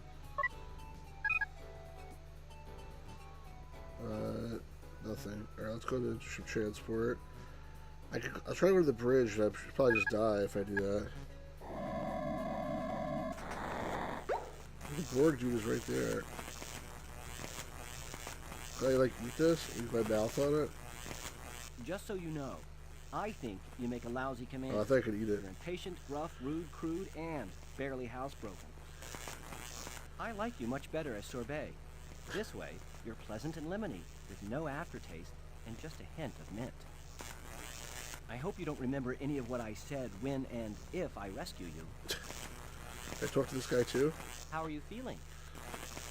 Funny, he doesn't respond. Oh well. He was rude to me when he was in his non-sorbet state. Looks like a Super Nintendo controller.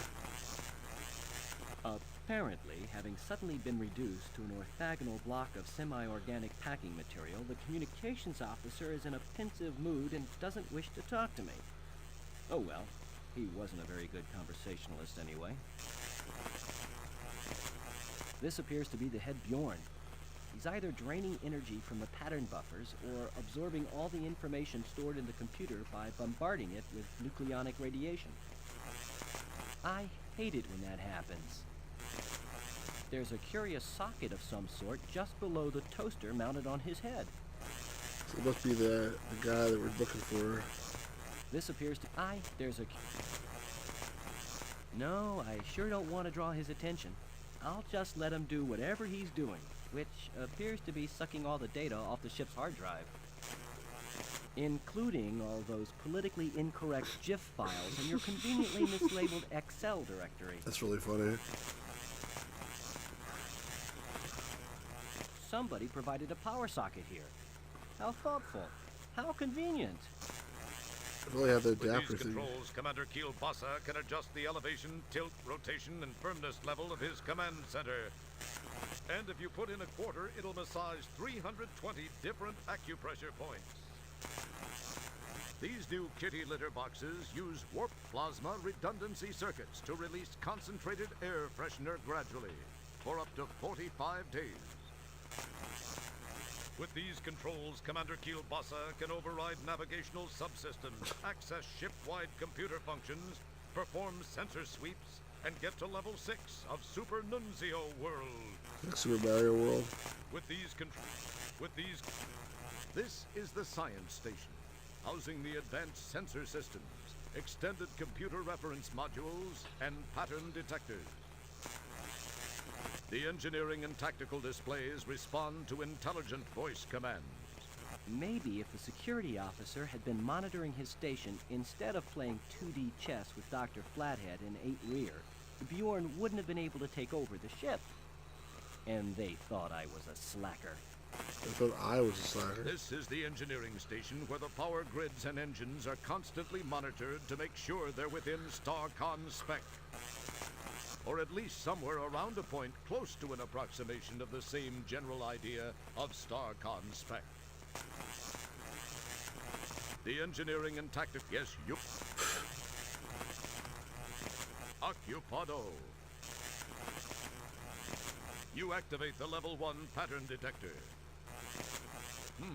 Game number 1 in a series sells 50,000 copies. Game number 2 in the series sells 100,000 copies. Game number 3 sells 150,000 copies. Game number 4 sells 200,000 copies. Game number 5 sells 250,000 copies. You're detecting a definite pattern here. Stupid. You act... you're detecting... What are you going to do? Play more dull combat? It's actually in this game, right? More dull combat, I think. What are you going... Yeah? You rearrange the commander's chair and he'll rearrange you. Feels plush and yeah. Wait a minute. This doesn't feel like the real Deep Ship 86. This must be one of those El Cheapo demo models.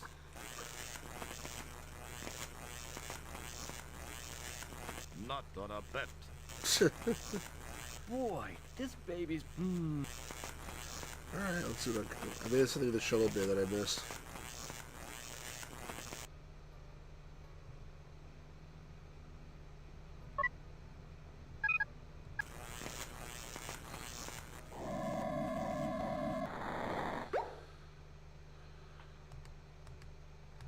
This Tiberian skimmer may look intimidating, but it's seriously underpowered.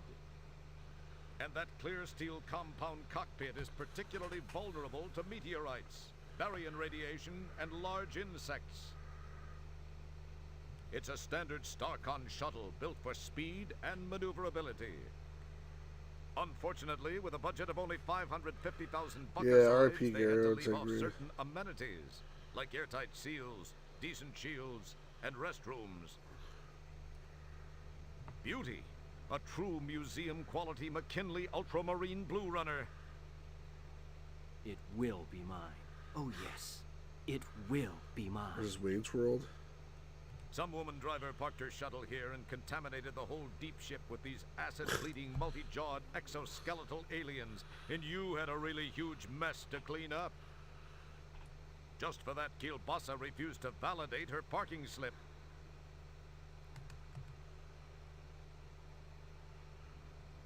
If you were aiming for the shuttle hatch, but if you just wanted to inspect the hull of the shuttle...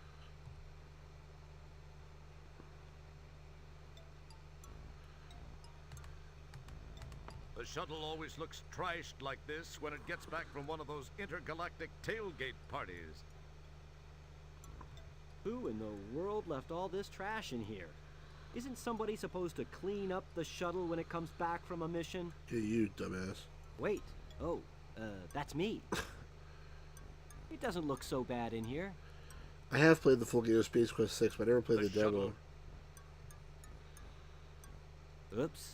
I guess it's too late for that. The shuttle. Sorry, you can't open this closet in the demo. You'll just have to take my word for it that there's an EVA suit in there. It ordinarily contains the subspace transmission relays and tachyon emitters. It's empty right now. They won't let us mess with what's inside there in the demo version. The shuttle. The shuttle. This tank of emergency oxygen serves an incredibly important purpose. It ensures that the shuttle's hatch makes a neat hissing sound when it opens and closes. That's funny. The emergency oxygen tank is not the shuttle.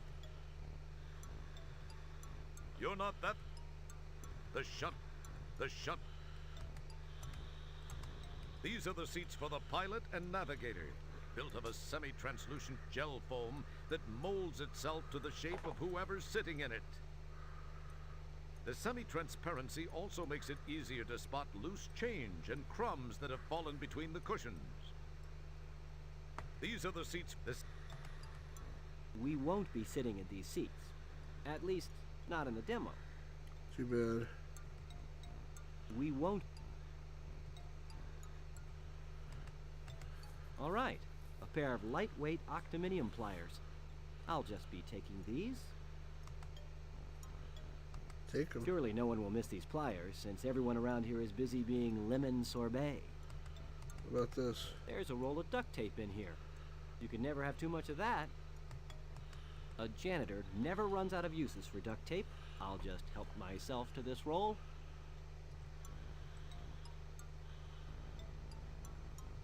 Simmer down. There's only part of this cockpit you can actually access in the demo. You know as much about fixing diagnostic relays as you do about performing a lose.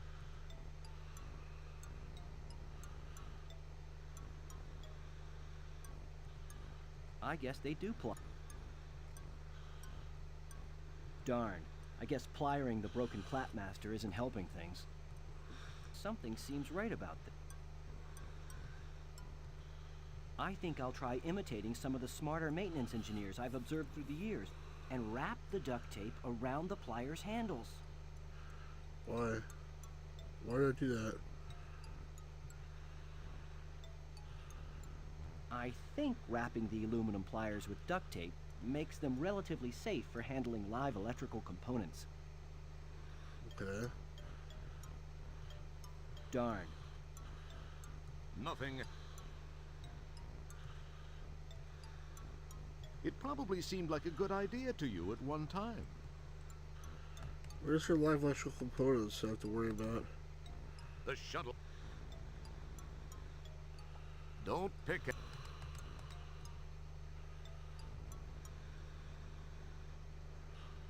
At least I figured out I was supposed to go in there. This refueling instead of F. Instead of F. Actually, I can't go into any of these other ones. A quick feel of the tower reveals only.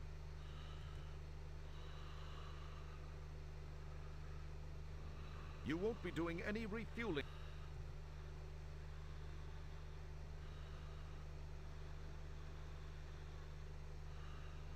You run your hand and... Nice nacelle. Nacelles? Like nacelles? Don't pick at it. I'm sure I can't go into their ships, but I have to try at least. The hatch to the shuttle is locked, so you peek in the window. There doesn't seem to be anything in there except a rag that says, "My father was betrayed at Kittimer, and all I got was this lousy t-shirt." You search in vain.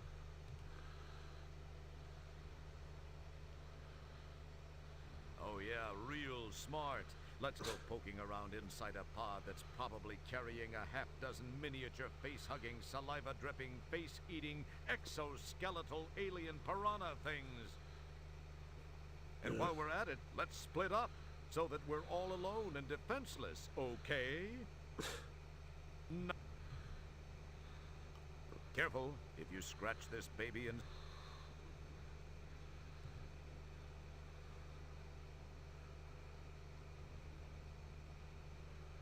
You try to get into the type still, you know, you just don't. Can I go up to the right here? I'm assuming not, but I'm gonna have to try.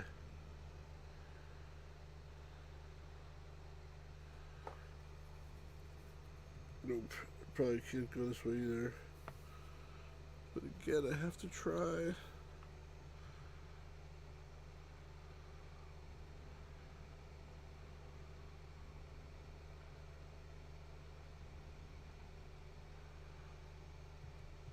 No, I cannot. This shuttle appears to be triple locked.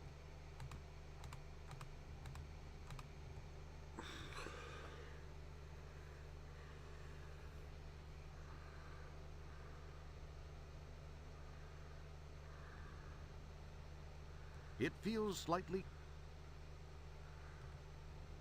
It probably seemed like a good idea. It probably...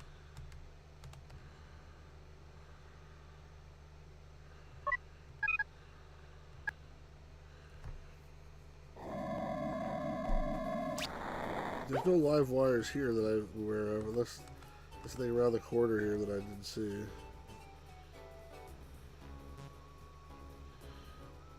And sure enough, there's not. Nope.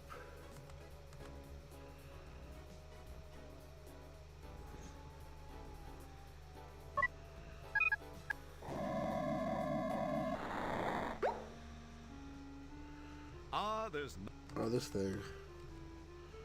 Forgot. As cool as it would. What? Excellent guess.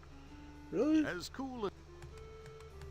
Sticking your finger in the socket might provide us with a few That's cheap. annoying. It made it seem like as if that would be the right thing to do. It probably. Excellent guess. Feels clean. Feels. Even with the pliers, you can't seem to disengage the access panel. Nice try, though. Even with the, it probably, as cool.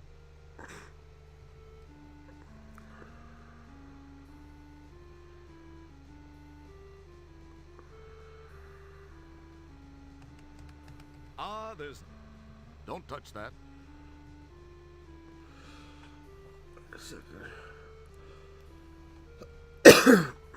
You never learned how to work the. This is not going to be for this, is it? Excellent guess. Nope. Ow! Don't. What's cart? It feels like. Don't pick.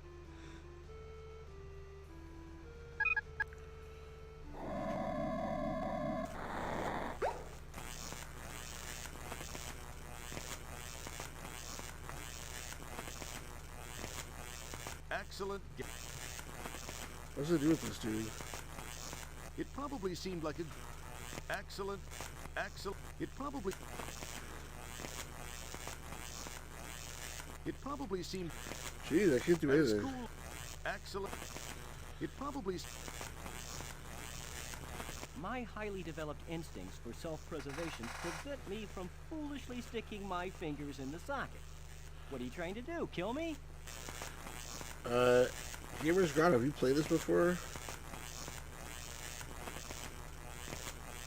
Excellent guess. Excellent. As cool as it. As cool.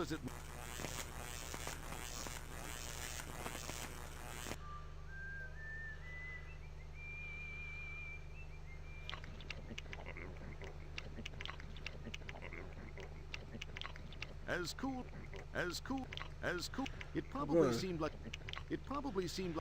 I'm just wasting this. I have to do it again now. Excellent. Don't mess with the communications pole.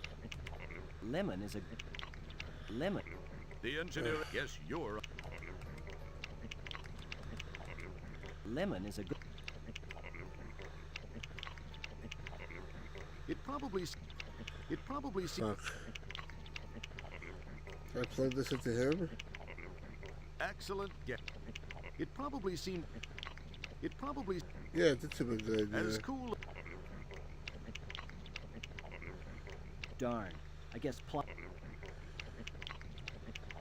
whacking the Clapmaster against the plier. Yep. Even with the tape wrapped.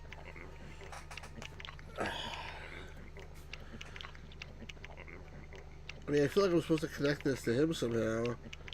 But it's missing a plug, so I'm missing a piece probably.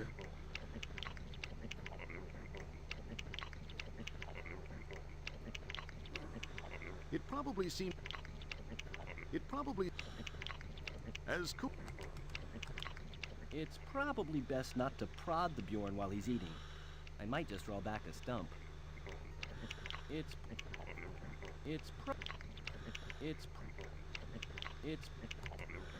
You like the juice, eh? I give you the juice. Yeah, this is the new Star Trek game. Neat.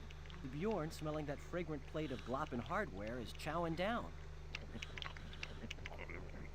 I would take a hint. This is the bridge, the enormous deep, sort of like. I guess I shouldn't pick up the scoop of Commander Sorbet. He'll only melt faster. You should have seen it forever, this guy? Feels plush and yeah.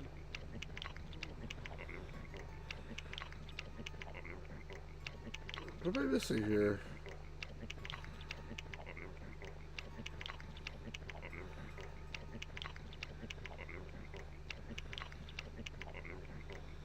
Excellent. As cool.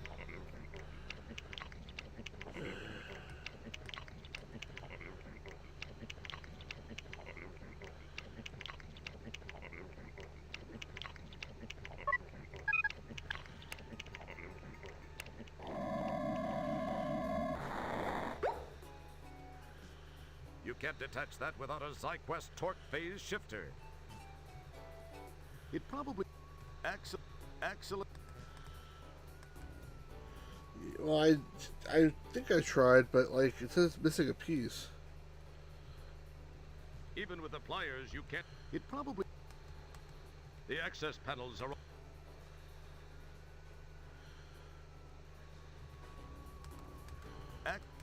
It's missing a piece, that stupid thing. It feels...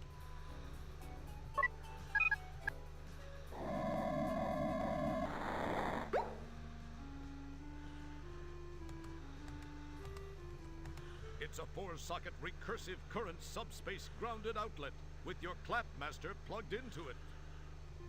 Clapmaster's not plugged into it. Like maybe the piece of it is. Alright, there we go.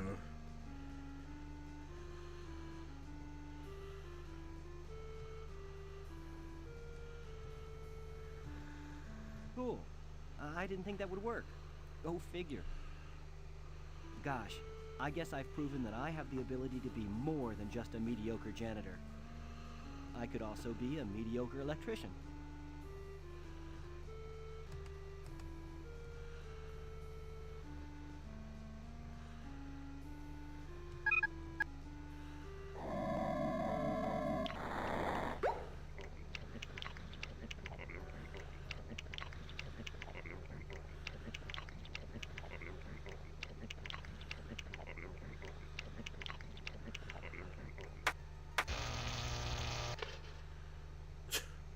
Toast came out of his head. The Bjorn in his death throes has disgorged toast. Mucho grosso. Guess I won't need the toast. It has no power here. Yes! I've successfully turned off the Bjorn by plugging him into... Well, you obviously know how I did it. Where's the gadget? Alright. It's his super cool lemon sorbet bioconverter belt.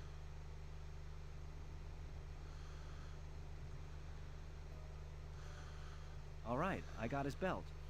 I hope this guy, or whatever it is, isn't going to be too ticked off at me for taking it. Well, he's dead, so I don't know if it matters. Watch his hands. I'll just give this lemon sorbet bioconverter button on the Bjorn belt a push, and see what happens. Alright. The belt begins to thrum with electronic life. Yay! I've saved all my fellow crew members from cleansing the palates of the Bjorn. I really appreciate it all, I miss you. I wonder what incredible adventures lie in store for me and the crew of the Deep Ship 86 and Space Quest 6. Yay! We beat the demo of Space Quest 6. I mean, I beat the demos. Nobody else gave me any help whatsoever, but that was still fun.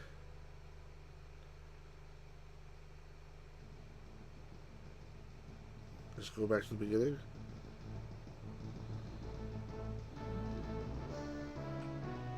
That was fun, guys. How do I escape out of it? There we go. So thank you for playing the Space Quest 6 demo. Don't applaud, just send Pentiums. I think that's going to be it for today. I have also one more thing. So we played the whole Sierra thing. You want me to help you? Because I don't know.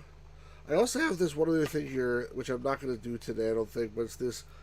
It's a demo of Dark Forces and Full Throttle by Plymouth. Chrysler Plymouth delivered this, and their great kindness and wisdom to somebody. But the problem with it is that, like, if I play this, I'm definitely going to get a copyright strike. Because that stupid God Jackals music in Full Throttle, you know.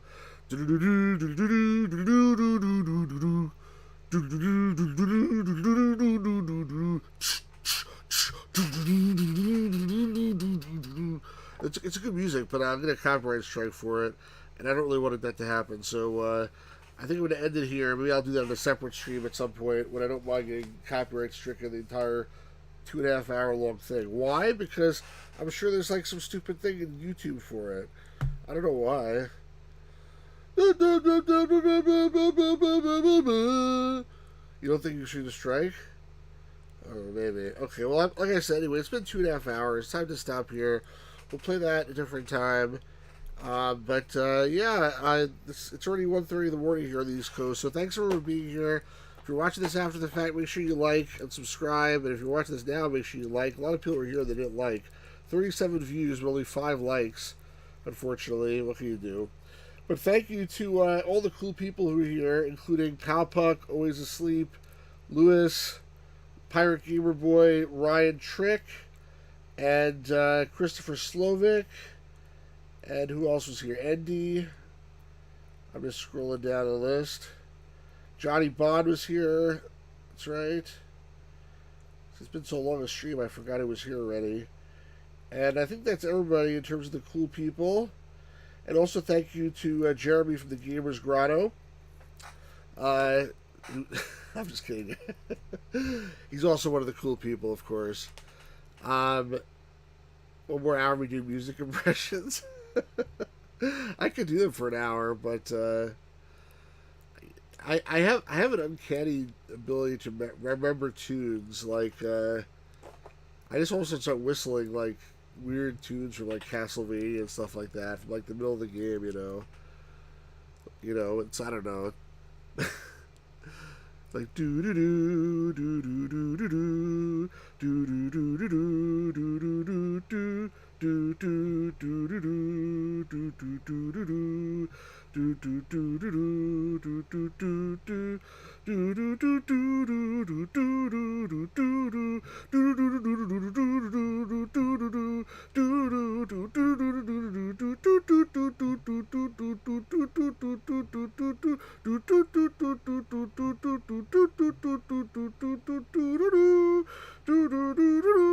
they repeat after a while. I sometimes whistle Castlevania tunes. Do do do do do do do do do do do do do do. Sorry. Copyright strike coming. I don't think they get you for whistling their stuff or whatever else. It's only for actually playing it. Singing it karaoke seems to be okay. Oh man. Anyway, thanks to all you cool people and to the Gamers Grotto. And we'll do this tomorrow. 4th of July coming up, folks. Happy 4th of July. Barbecue's coming up. I'm sure there'll be some extra time to do some extra streaming. Maybe some extra cleaning of my room here, some extra videos and stuff. Maybe we'll get to play at some point Winnie the Pooh, possibly. Or maybe something else. I don't know. Whatever we got to play. Anyway, guys, have a great night, everybody. Talk to y'all soon. And peace out, folks.